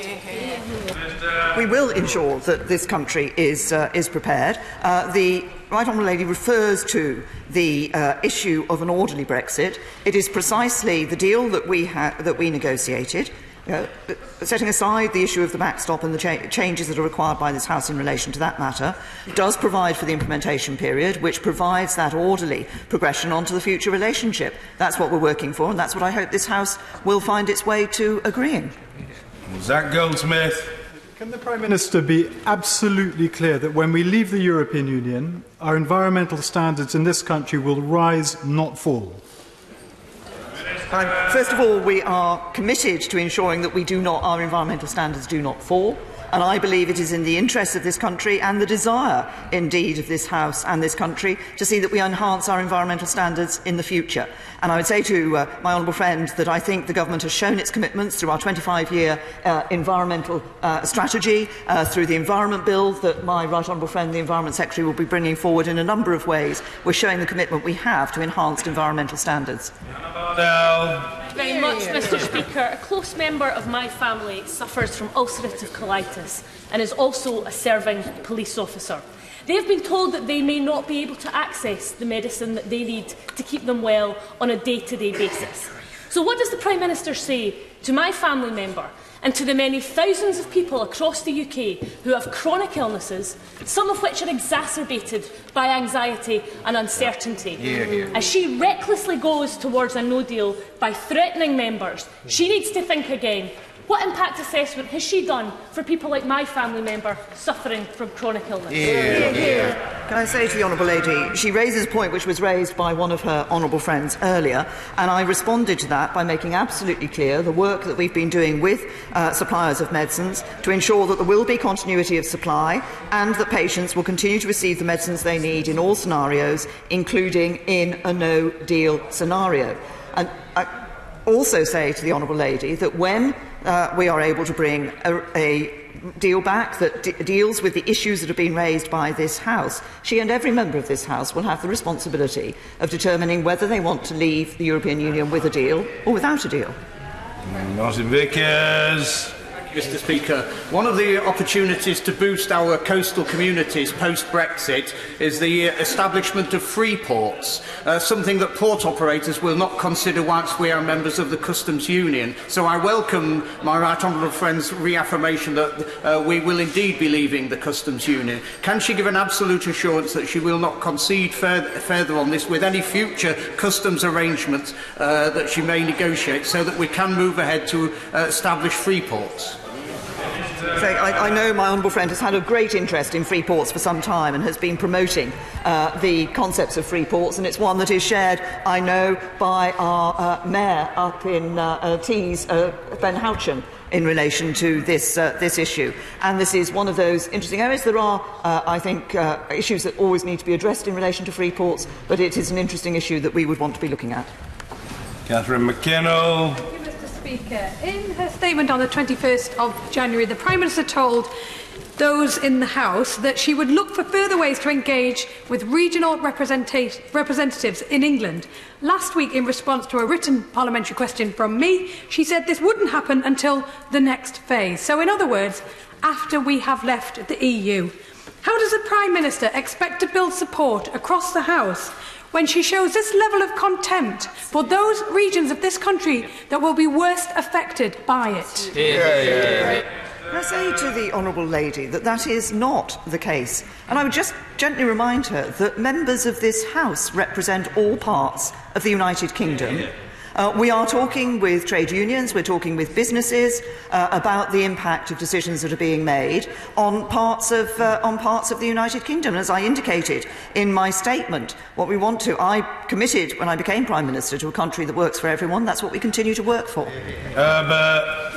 Thank you, Mr. Speaker. Is it not the case that there is a precedent in the EU for member states which have been unable to ratify a treaty because of a democratic decision taken in their own country to go back to the EU and secure important changes? One country did so, having failed to agree the Lisbon Treaty through a referendum, and secured legally binding changes by way of a protocol. The EU agreed those, and that country was Ireland. My right honourable friend is absolutely... My right honourable friend is absolutely right that there is precedent for a situation in which a country has said that it is not able to accept the terms of a particular agreement and go back to the European Union and negotiate different terms. Ah, yes, the President of the NATO Parliamentary Assembly, President Moon. Thank you, Mr. Speaker. The Prime Minister has made great statements about honouring the referendum. But the thing I'm asked most often by colleagues across Europe, but also by people in my constituency,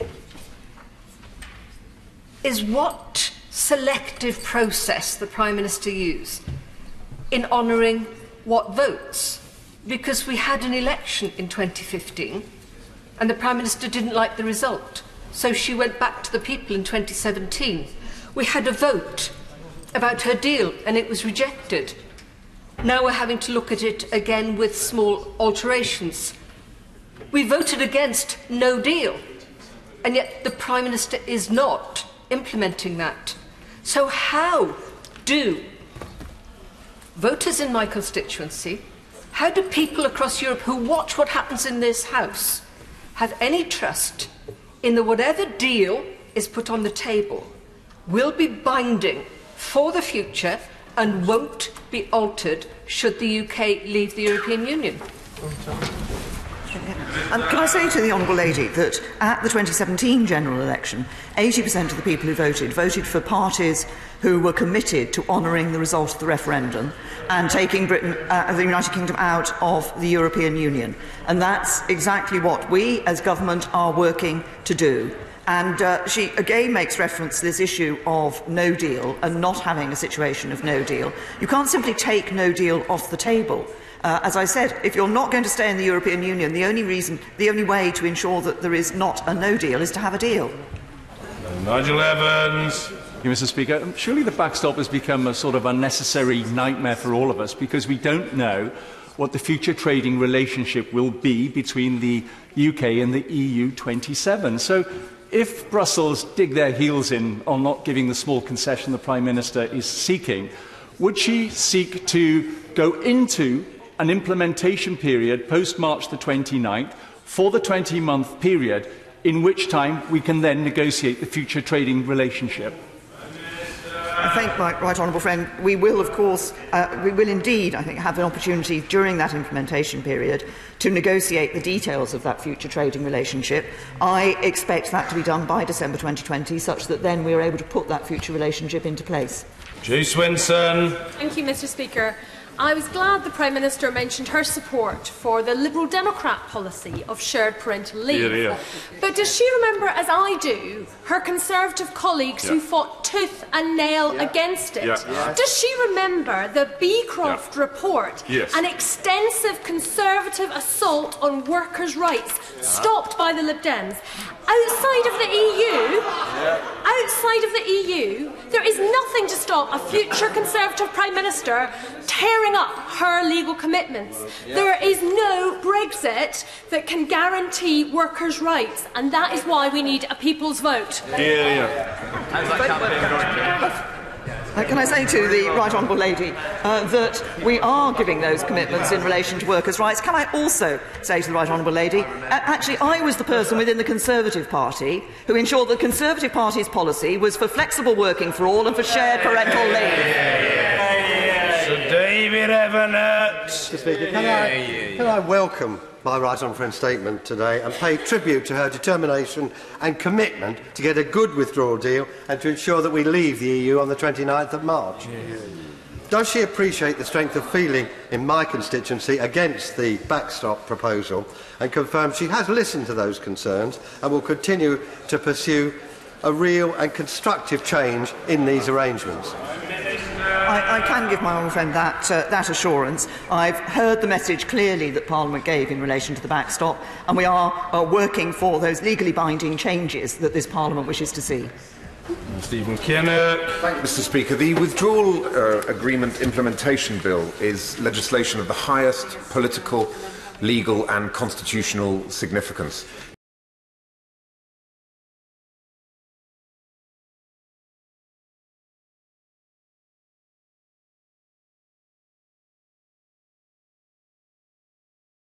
It's absolutely vital that this House has sufficient time to debate and scrutinise it. It would be a constitutional outrage if that were... Bill, and I can assure the honourable gentleman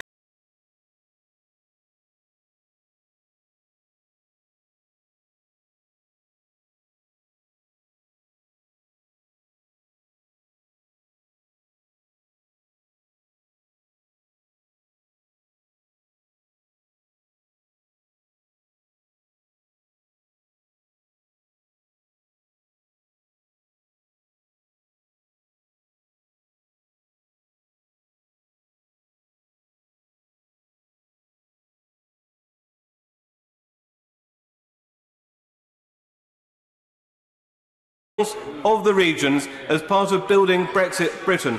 And that means every region, including coastal towns like Dover and Deal that I represent. My honourable friend's made an important point.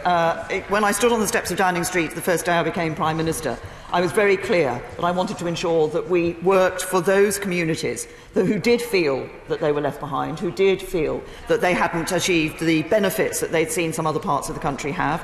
And that does mean certain parts of the country. It also means certain types of town, like coastal towns like Dover and Deal that my honourable friend represents and champions so well.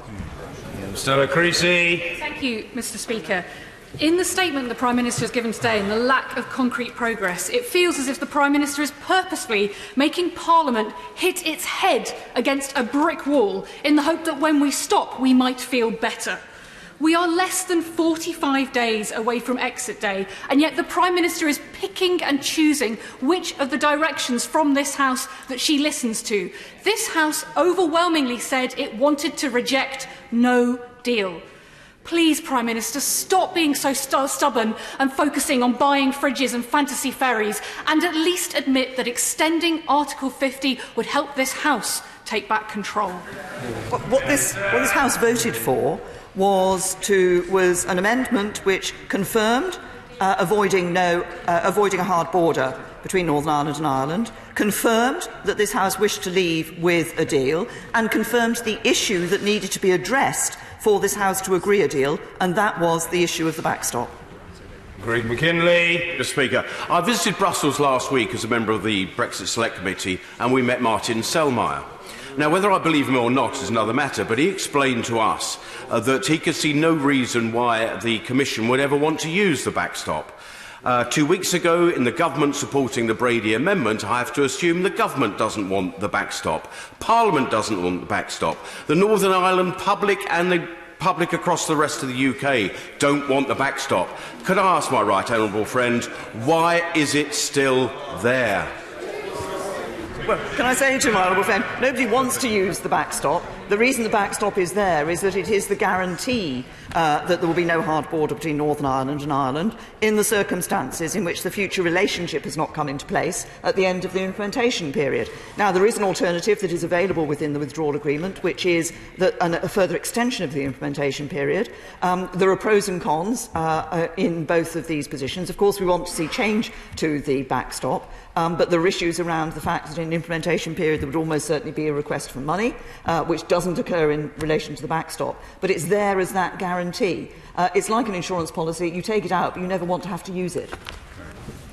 Jim Shannon. Mr. Speaker, a recent national opinion poll in Northern Ireland stated that 60% of those polled were clearly against the backstop, a majority of opinion.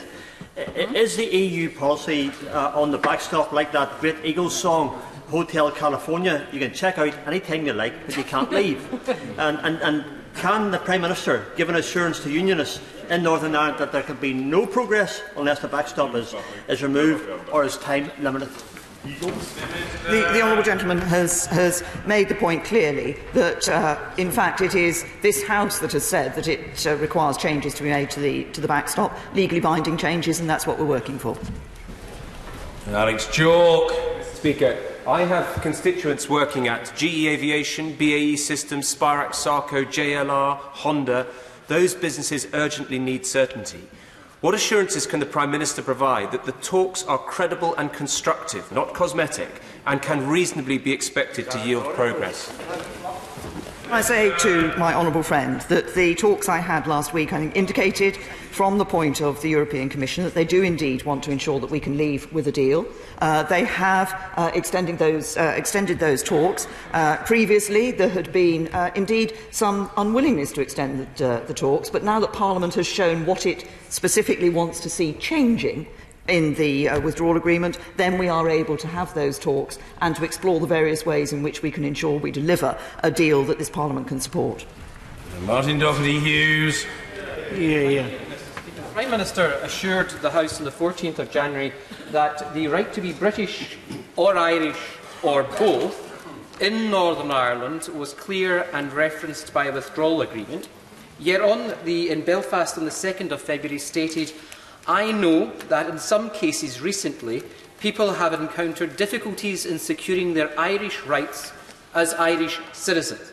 Therefore, does the Prime Minister recognise and agree that Emma de Souza and many others in Northern Ireland are Irish citizens and therefore EU citizens, all the while the Home Office claims they're British? I say to the honourable gentleman, he's raised an issue which, as I said, first of all, it is absolutely clear the position of people in Northern Ireland to be Irish or British or indeed both is very clear in the withdrawal agreement, is maintained in that withdrawal agreement. There has been an issue raised in relation to a small number of cases about the interaction of that with the immigration rules that we apply here in the United Kingdom, and that's what the Home Secretary is working on. Evan Foster. Thank you, Mr. Speaker. I welcome the Prime Minister's statement, but would she agree with me that extending Article 50 just to have more months of procrastinations would allow some people to carry on dishing out the sound bites rather than voting for solutions would be of no use to us, no use to the EU and no use to our economy either?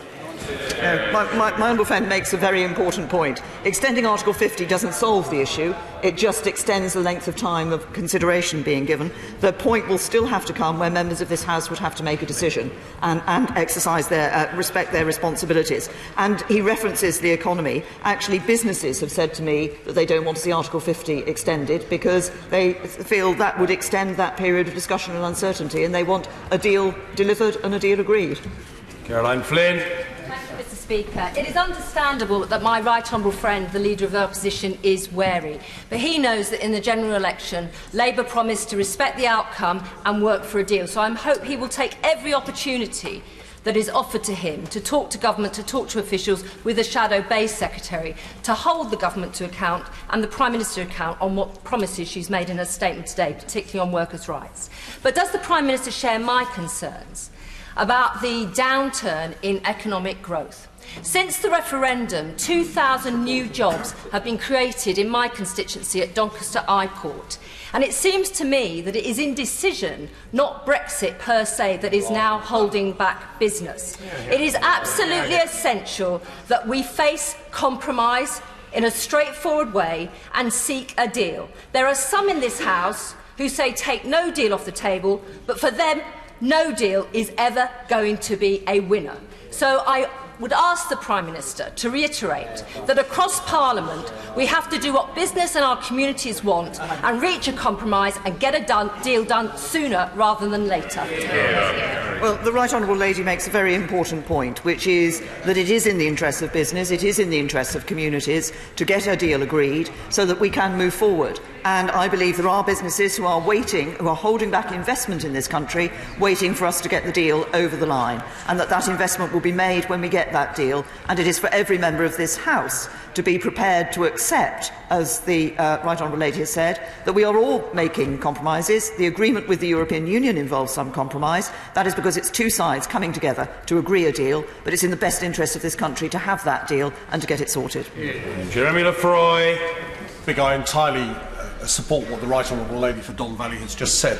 This morning I met with the representative of a large manufacturer in my constituency who are incredibly concerned about what would happen in the case of a no deal. But I want to ask my right honourable friend if she could lay out quite clearly the consequences of no deal for our vital services sector, in which we have a trade surplus both with the EU and across the world, and which is responsible for the jobs of so many millions of our fellow citizens.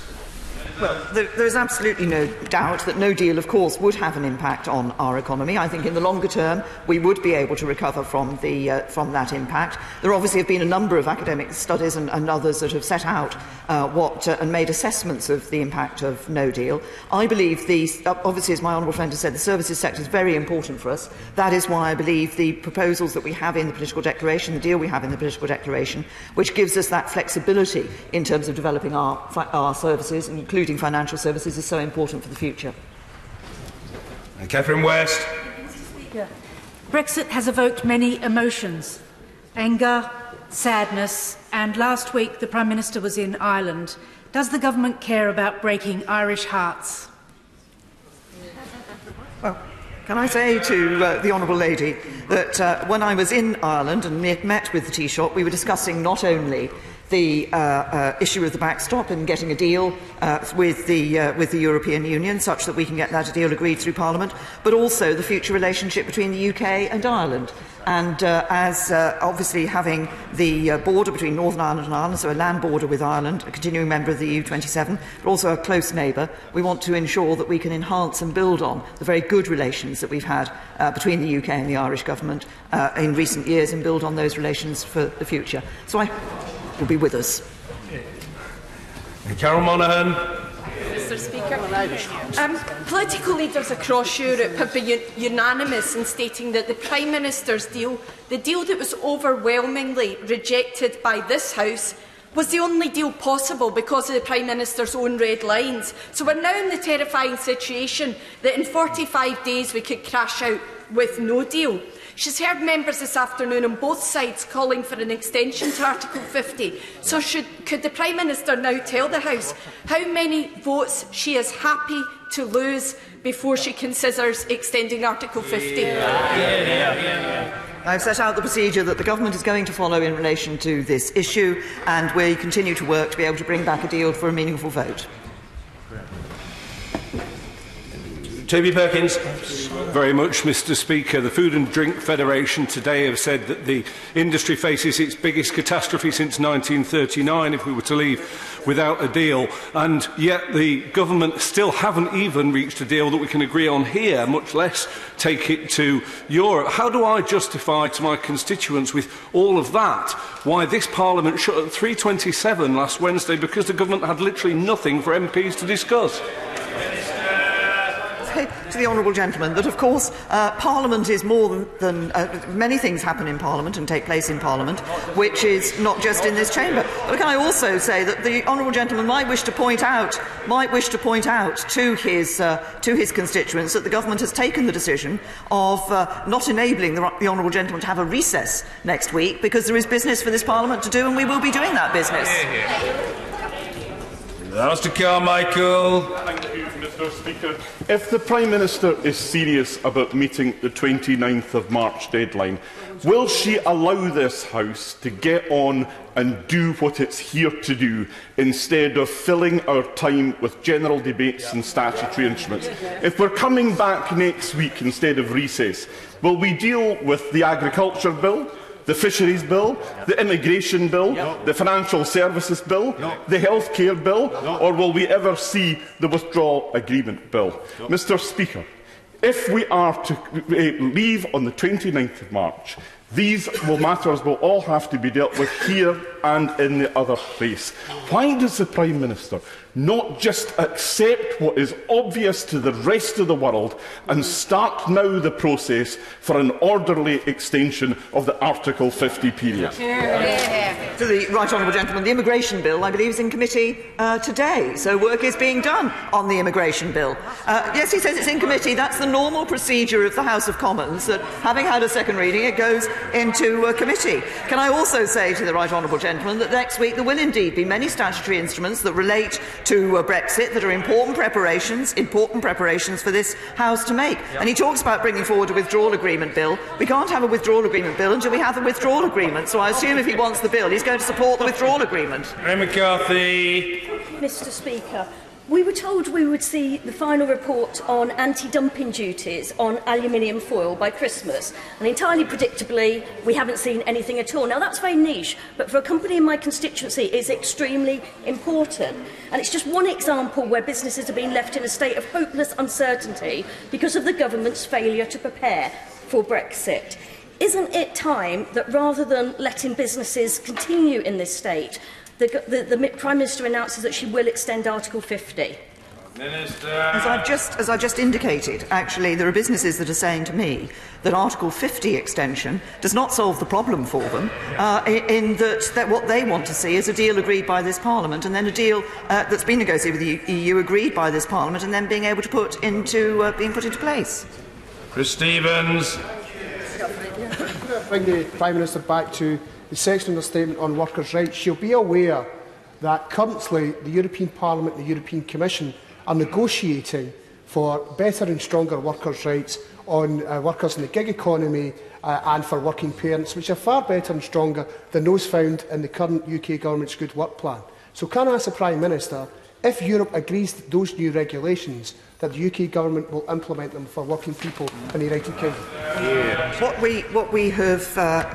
What I've said in the statement, what we've indicated, is that if there are future changes in the European Union to workers' rights that change those workers' rights, then we're committed to giving Parliament the opportunity to say whether the United Kingdom would support those rights.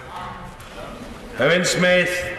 Mr. Speaker, it is patently obvious that the Prime Minister's tawdry strategy is now to string this out to the last second in an attempt to blackmail and bully MPs into supporting this deal. Can I reassure her that I will take her advice, I will hold my nerve, and I will refuse to bend the knee to this job-destroying Brexit? And can I urge my front bench to do likewise, to refuse to vote for it and instead to honour our conference commitment to holding a public vote on this deal? Here, here. The honourable gentleman talks about the impact of not having come to a deal at this stage, and then in his question wants to go into a situation where we don't have a deal, where we don't have agreement across this House, and where there's an extension of the time and the uncertainty that he's already referred to. I don't think that a people's vote, a second referendum, is the right way forward for the reasons that I've indicated earlier. I believe what people want us to do is deliver on the referendum and get on with it. Dr. Lisa Cameron. Mr. Speaker, what progress, if any, has the EU signalled to the Prime Minister may be possible on the backstop to date? That's precisely what we're talking to the European Union about, is about how we can resolve the issue of the backstop in a way that will command the support of this Parliament. They have agreed, we have agreed that we will enter those talks, and that's exactly what we're discussing. Mike Gates. Mr. Speaker, the European Union and all the people speaking for it in the different institutions have made absolutely clear that the withdrawal agreement negotiated by this Prime Minister, agreed by this Prime Minister, signed off by this Prime Minister, is not going to be amended. But this House has rejected the withdrawal agreement.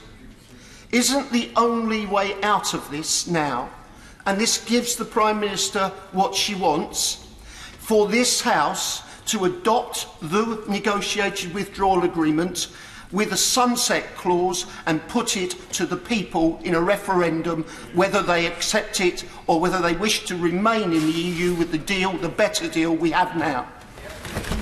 Thank you, the honourable gentleman. I think I refer him to the answers that I've given earlier in relation to the issue of a second referendum. Christine Jardine. Thank you very much, Mr. Speaker. Given that the Prime Minister has said repeatedly that she won't go back and give the country the choice of whether or not this is actually what they want, given that she said repeatedly that she doesn't want to extend Article 50, and given that she refuses to take no deal off the table, what advice would she give to those tens of thousands of UK students currently studying in the EU, those British holidaymakers who've already made arrangements and who may have chronic health conditions and find that they may not be able to get cover? Absolutely. I say to the honourable lady that, of course, she indicates, I think, the concerns that she has about the prospect of leaving with no deal. There is an answer to ensuring that we don't leave with no deal, and that is to agree a deal. Diana Johnson. Mr. Speaker, the duty of any government is to keep its citizens safe, and surely there can be no compromise on that. So is the Prime Minister really saying that despite all the warnings about crashing out with a no deal from the police and the security services to our national security, that she is willing to allow us to crash out on the 29th of March rather than extend Article 50? What I'm saying is that the first aim of this government must be what we are doing, which is negotiating a deal, changes to the deal with the European Union that can be brought back to this House, that can command the support of this House. Tom Brake.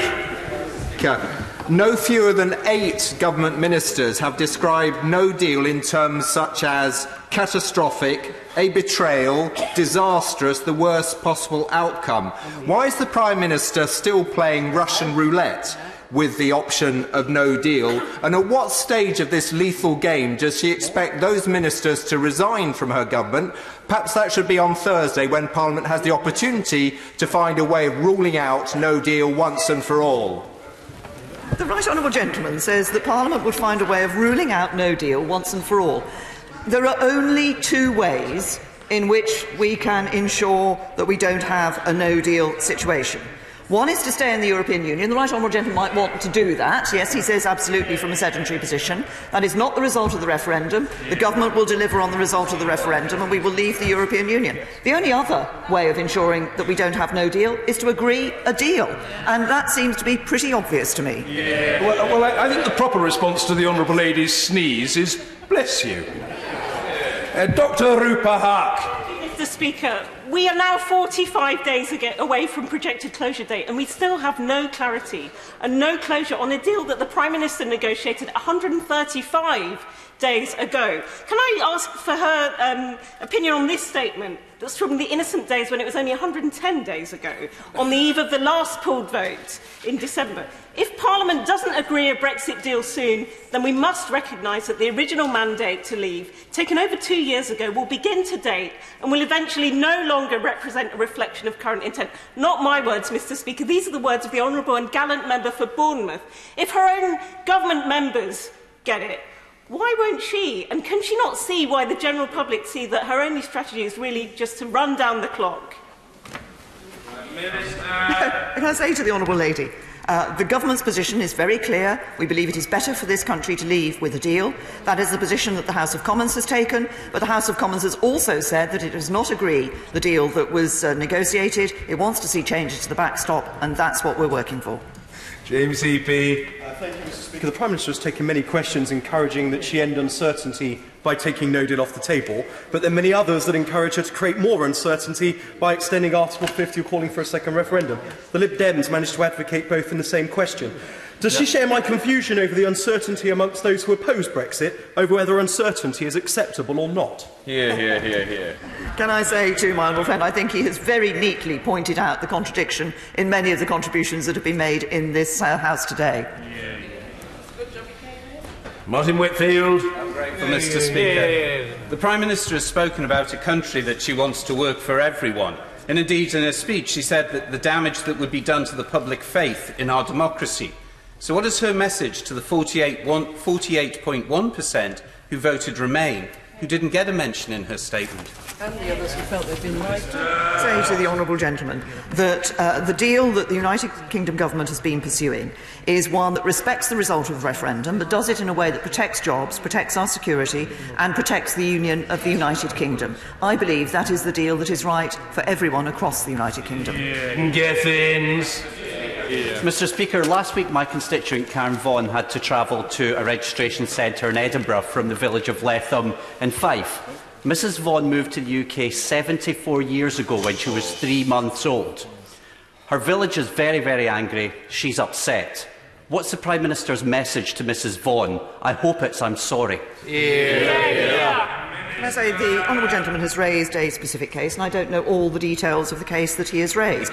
If he is reflecting the fact that we are saying that those who are European Union citizens, in order to ensure that they have the verification of their position here in the European Union, should apply under the EU settlement scheme, then I believe it is the right approach that the government is taking. We are making that an easy scheme for people, and as he knows that I have said that from the national rollout of that scheme, then there will be no fee.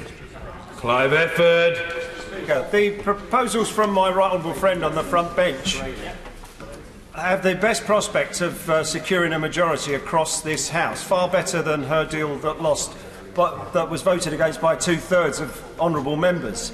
So isn't it incumbent on her to facilitate negotiations in cooperation with the front bench opposite and the European Union to see how much progress can be made amongst those proposals and then bring them back here to this House as they represent the best way forward?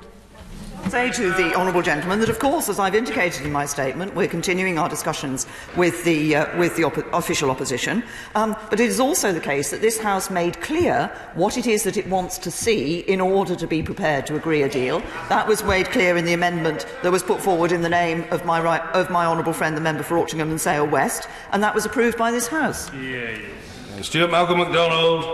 I'm sure that, like you, the Prime Minister is ferociously well read and will have read the 14th century masterpiece Divine Comedy, which is home to Dante's Inferno, the 9 circles of hell. The 8th circle was reserved for fraudsters. Isn't that where we'll find those from the referendum campaign who broke electoral law, deployed all kinds of political sorcery and false promise in order to win the referendum, and at this rate, I'm afraid to say, is probably where our own withdrawal agreement's going? No. Debbie Abrahams. It is absolutely clear It's absolutely clear that the EU will not reopen negotiations to discuss the draft withdrawal agreement on the backstop or any other of the issues. And it's profoundly disappointing that the Prime Minister is pretending otherwise. It's also clear, as the Right Honourable Member for Beaconsfield and others have said, that we're running out of time, that the economy is stalling and that businesses are really floundering. So, in the interest of the country, Prime Minister, will you agree to extend Article 50?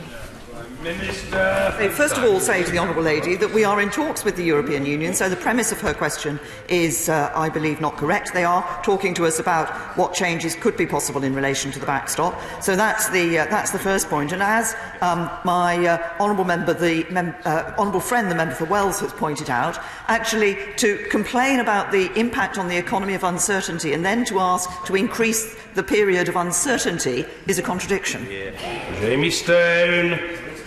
Mr. Speaker, mention has been made of the different parts of the UK. I have the honour to represent the far north of Scotland. I suspect the House has gathered that by now. When I put it to the Prime Minister a few days ago that the European structural funds had brought great historic good to my part of the world, greatly benefited my constituents, it paid for new airports, roads, economic development, tourism, things like that. She referred me to the Shared Prosperity Fund. Mr. Speaker, we are very scant on the detail of the Shared Prosperity Fund. Could I respectfully ask the Prime Minister to ask her officials to meet with myself and other interested members of Parliament to discuss what this fund might be and how it might apply to needy areas like mine? Can I say to the honourable gentleman, we're in the process of consulting and will be consulting on the nature of the Shared Prosperity Fund and the criteria with which that fund will operate. So I will ask relevant officials to meet with the Minister to meet with the honourable gentleman in the way he's requested. David Hanson. Police chiefs have told us yesterday that no deal will mean no access to DNA, no access to security alerts on terrorism, no access to the European arrest warrant. The Prime Minister's own deal will not give security on those issues over the next 2 years, pending discussions with the ECJ. So why is she undertaking this reckless action, and will she undertake a backstop on security? The deal that we have negotiated on the issue of security is one that does provide. There are, as he knows, 2 areas where it doesn't specify the particular instruments that will be used in relation to access, for example, to criminal records, but it does specify that there will be that access enabled, and the discussions will be the form that access takes. The deal we've agreed actually ensures we're able to continue the security cooperation with the European Union that has helped to keep us safe. Ruth Cadbury. Thank you very much, Mr. Speaker. The Prime Minister said just now that she thinks that her deal is the best for the UK. So why won't she put her deal? Why won't she put her trust in the UK people back for ratification? When you're elected. So, to the honourable lady, I refer her to the answer I gave to that question earlier. Mr. Peter Grant. Thank you, Mr. Speaker. The Prime Minister mentioned the meetings that she had with political parties in Northern Ireland, but she gave no indication at all of having listened to anything they had to say. Sinn Féin and SDLP could not have been clearer that tinkering with the backstop is tantamount to tinkering with the permanence of the peace agreement and cannot be accepted. Meanwhile, the Ulster Unionists, in a statement issued on the 7th of February, have said, as time is short, an extension to Article 50 must not be ruled out if a workable deal is to be reached. Can the Prime Minister tell us, is she listening to the majority in Northern Ireland, or is she still obsessed with following the orders of the minority, as shown by the empty benches of the DUP? When I was in Northern Ireland, I met the 5 political parties, I met representatives from civil society, I met businesses. They were making a variety of points in relation to the issue. One of the points that civil society was making particularly was the importance of the commitment to no hard border between Northern Ireland and Ireland in helping to ensure that the progress that had been made in Northern Ireland since the Belfast Good Friday Agreement would continue. Murray. Thank you, Mr. Speaker. The Prime Minister, in her statement, used the phrase "hold your nerve" with regards to negotiations with the EU. But is she also not saying to the sensible members of her cabinet, many of whom are sitting on the bench with her, that they should hold their nerve in refusing to take no deal off the table so she can run down the clock, come back to this House at the 11th hour and blackmail this House to back her deal?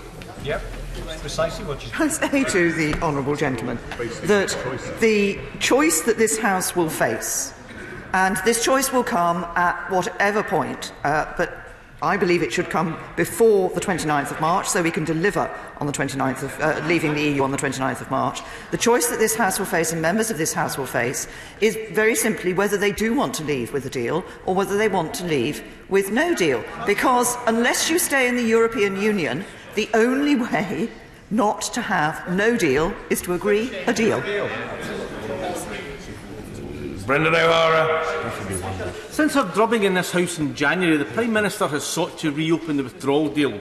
But in the last 2 weeks, the Austrian Chancellor, the German Chancellor, the Dutch Prime Minister, President of the European Council, the French President, the Irish Prime Minister and the President of the European Commission have all been absolutely unequivocal in saying they will not be reopening the deal. Yet the Prime Minister still acts as if it's all going swimmingly.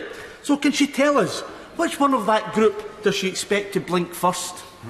I say to the honourable gentleman that there are also some of those that he has referred to who have referred to the need for us to find creative solutions in order to ensure that we can deal with the issue that's been raised by this Parliament.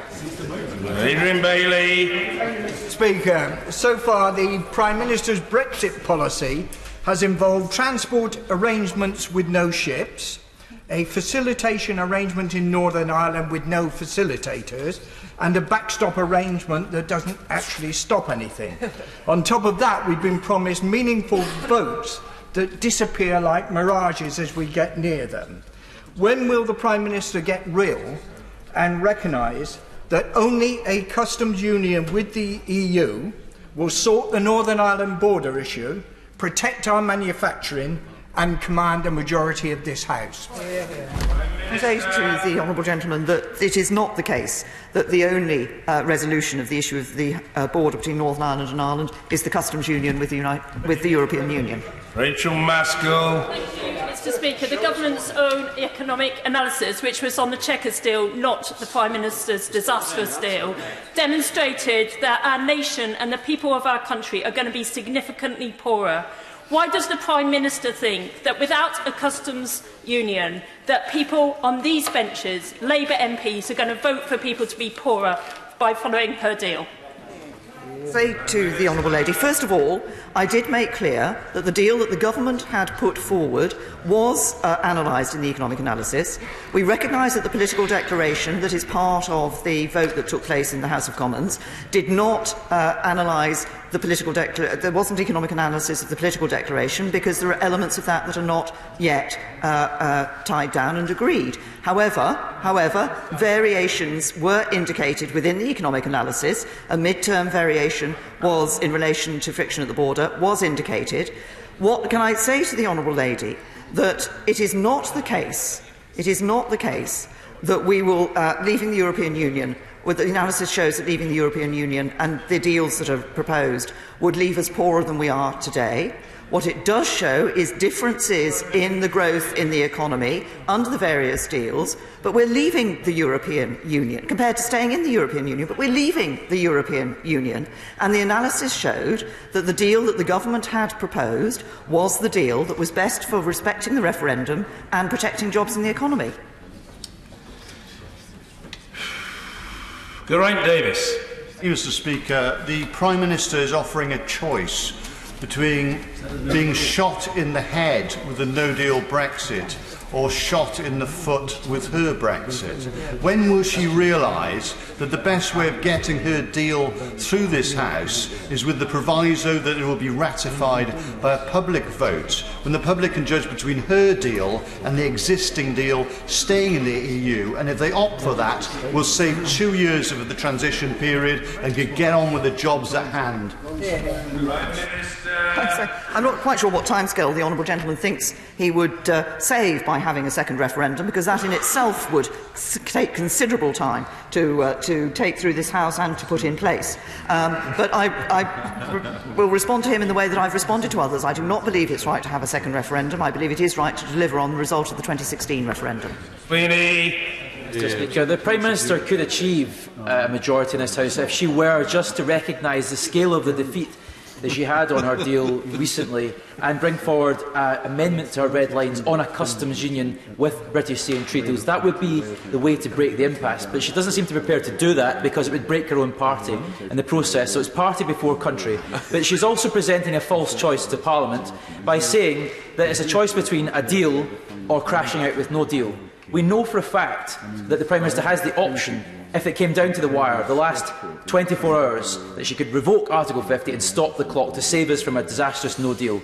If it came to it, would the Prime Minister do that? Prime Minister. Can I say to the honourable gentleman, he suggests that I revoke Article 50. Revoking Article 50 means going back on the result of the 2016 referendum. It's no good. It's no good the honourable gentleman shaking his head.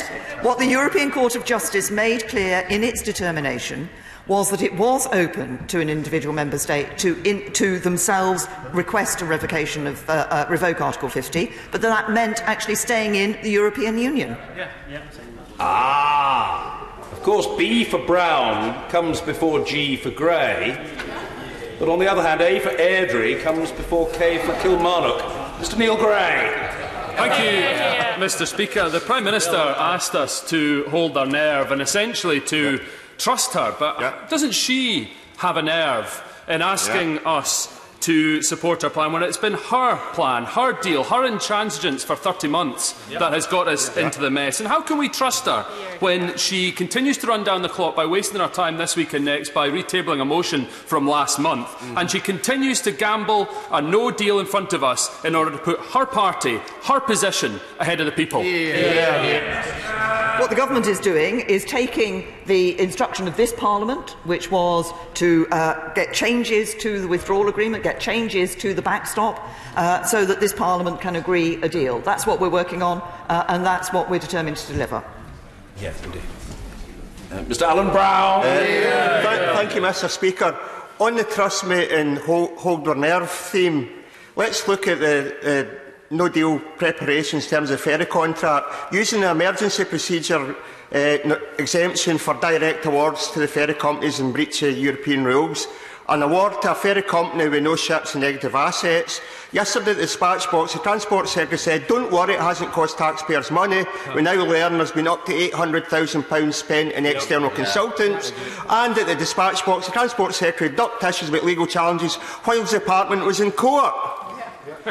Will she sack the Transport Secretary, or is that the general level of competence of this government that we're supposed to have trust in?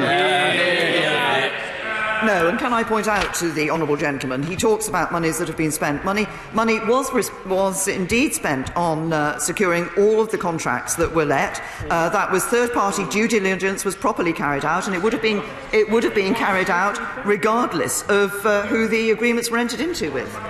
Well, I'm grateful to the Prime Minister and to all colleagues. I have been advised that the right honourable gentleman, the Leader of the Scottish National Party, has a point of order that relates to earlier exchanges, and if that be so, I'm happy to take it now. Point of order, Mr Ian Blackford. Thank you, Mr Speaker. I'm most grateful, although I rise more in sorrow than I do in anger. You know, we live through exceptional times, and it's one thing to hear the Prime Minister refer to having wanted to have this decided in December when she actually took it off the table. If that wasn't bad enough, when I pressed her on the issue of the economic analysis of her deal, she said, and I quote, "The government has published economic assessments of the proposals that have been put forward." And furthermore, she went on to say that I had perhaps inadvertently misled the House. Mr Speaker, that beggars belief, because if anyone has inadvertently misled the House, it is indeed the Prime Minister, because the facts of the situation are the Treasury published an economic analysis of Brexit in November, before the Prime Minister's deal, that in no way refers to the Prime Minister's deal. This goes way beyond spinning, but perhaps more importantly is that this House is going to be asked to vote on a proposition that we haven't been given the economic impact assessment on. So I'm asking two things. Firstly, can the Prime Minister perhaps correct the record from what she said earlier? And secondly, what options are open to us to make sure that we go through perhaps the most important vote that this House has taken place on, that we do have the facts of the economic assessment? And finally, it is the case in any of the Brexit assessments that were made by the Treasury that will be worse off than the current deal. That's the fact and the reality of the situation. The Prime Minister really has to earn some grace. I mean, the Prime Minister has been at the dispatch box for 2¼ hours and has answered all inquiries. She's welcome to return to the dispatch box if she wants in response to what's been said, but she's under no obligation to do so. Under no obligation to do so. Well, if she was, of course, the Prime Minister. Mr. Speaker, I confirm what I said earlier was that the government put forward a deal and economic analysis was done on that deal. The political declaration, which is part of what was brought to this House, the Right Honourable Gentleman says that there was no reference to that in the economic analysis. The economic analysis indicated the variation that might be necessary or might be the impact as a result of the various elements of the spectrum of choice on friction at the border. That reflected the fact that the political declaration had not confirmed the point at which friction would or would not occur. That was in the economic analysis that was published before this House took the vote on the meaningful vote. Can I just... No. Can I very gently say to the Right Honourable Gentleman that I think for today honour is served. I was very happy to hear the Right Honourable Gentleman's point of order, and the Prime Minister has graciously responded. I don't wish to invest the proceedings with levity, but insofar as the Right Honourable Gentleman asks what can be done to ensure that all the facts are in the possession of the House at the point at which key votes take place, I don't suppose that the Right Honourable Gentleman is investing me with such powers to assure that state of affairs. I cannot, not least because one person's fact is another person's opinion. That is in the nature of political argument. All I would say, and I think another example of it has been provided today by the exchanges on this statement, for which again I thank the Prime Minister and all colleagues. This House will always have the fullest possible opportunity, institutionally and in terms of individual members, to state views, to pose questions and to extract answers. That's the best we can do, and my role is simply to try to facilitate that. I'm glad I think we finished on a reasonably harmonious note, and let's perhaps leave it there for now. Just before we move to the second statement, the Secretary of State for Digital, Culture, Media and Sport has been in his place, patiently waiting the opportunity to make his statement. Perhaps I can just notify the House, as I have to notify the House in accordance with the Royal Assent Act 1967, that Her Majesty has signified her royal assent to the following acts. Finance Act 2019, Voyeurism Offences Act 2019, Counter-Terrorism and Border Security Act 2019, Tenant Fees Act 2019, Crime Overseas Production Orders Act 2019. Order. Thank you. Statement. The Secretary of State. Thank you. The Secretary of State for Digital, Culture, Media and Sport. Secretary Jeremy Wright. Mr. Speaker, thank you very much. Before I make my statement, with your indulgence, may I invite the House to join me in paying tribute to one of our sporting greats, Gordon Banks, who sadly passed away earlier today.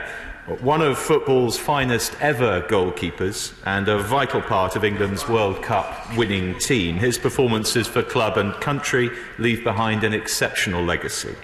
The tributes we have seen in the past few hours are also testament to his personal qualities. A fierce opponent on the pitch, but a kind and generous man off it. Madam Deputy Speaker, I'm sure the thoughts of the whole House are with his friends and family. Madam Deputy Speaker, with your permission, I would like to make a statement about the publication of the Cairncross Review. And I would like to thank Dame Frances Cairncross for leading that review, along with the expert panel and officials who've worked with her to develop it. Madam Deputy Speaker, this review comes at an important time. In her report, Dame Frances paints a vivid picture of the threat to high-quality journalism in this country. There are now around 6,000 fewer journalists than there were roughly a decade ago.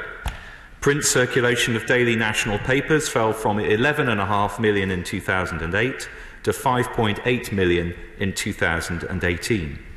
and in this same time period, circulation for local newspapers has halved. As the review makes clear, there are many reasons for this, but the main driver is a rapid change in how we consume content. The majority of people now read news online, including 91% of 18 to 24-year-olds. And as this shift takes place, publishers have struggled to find ways to create sustainable business models in the digital age. As the review sets out, between them, Google and Facebook capture the largest share of online advertising revenue and are an increasingly important channel for the distribution of news content online.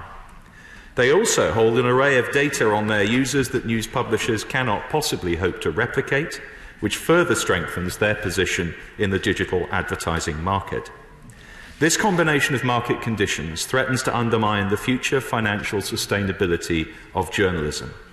Even publications that have only ever been online are struggling. And this, Madam Deputy Speaker, should concern us all.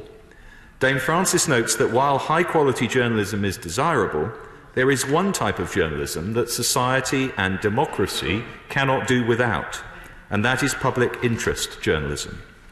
That is the type of journalism that can hold the powerful to account and is an essential component of our democracy. It helps us to shine a light on important issues in communities, in courtrooms, in council chambers and in this chamber. This type of journalism is under threat, especially at the local level. The review cites numerous examples of what happens to communities when a local paper disappears. So Dame Francis' report comes at a vital time, and I welcome her focus on public interest journalism. Madam Deputy Speaker, this is clearly an important issue, and I wanted to set out to the House today how the Government intends to respond. There are many substantial recommendations in this review. There are some areas where we can take them forward immediately, and other more long-term recommendations where we will be consulting with stakeholders about the best way forward. So first, the recommendations where to progress immediately. Online advertising now represents a growing part of the economy and forms an important revenue stream for many publishers. But this burgeoning market is largely opaque and extremely complex, and therefore it is at present impossible to know whether the revenue shares received by news publishers are fair. The review proposes that the Competition and Markets Authority conduct a market study into the digital advertising market.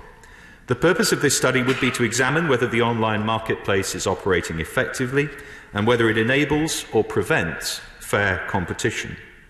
It is right that policymakers and regulators have an accurate understanding of how the market operates and check that it's enabling fair competition.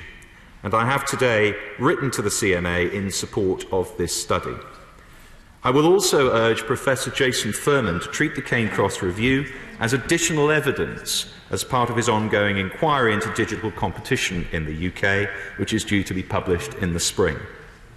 I also recognise that online advertising has given rise to a wider set of social and economic challenges, and so my department will conduct a review on how online advertising is regulated. Mr. Speaker, the Cairncross Review also cites concerns from publishers about the potential market impact of the BBC on their sustainability.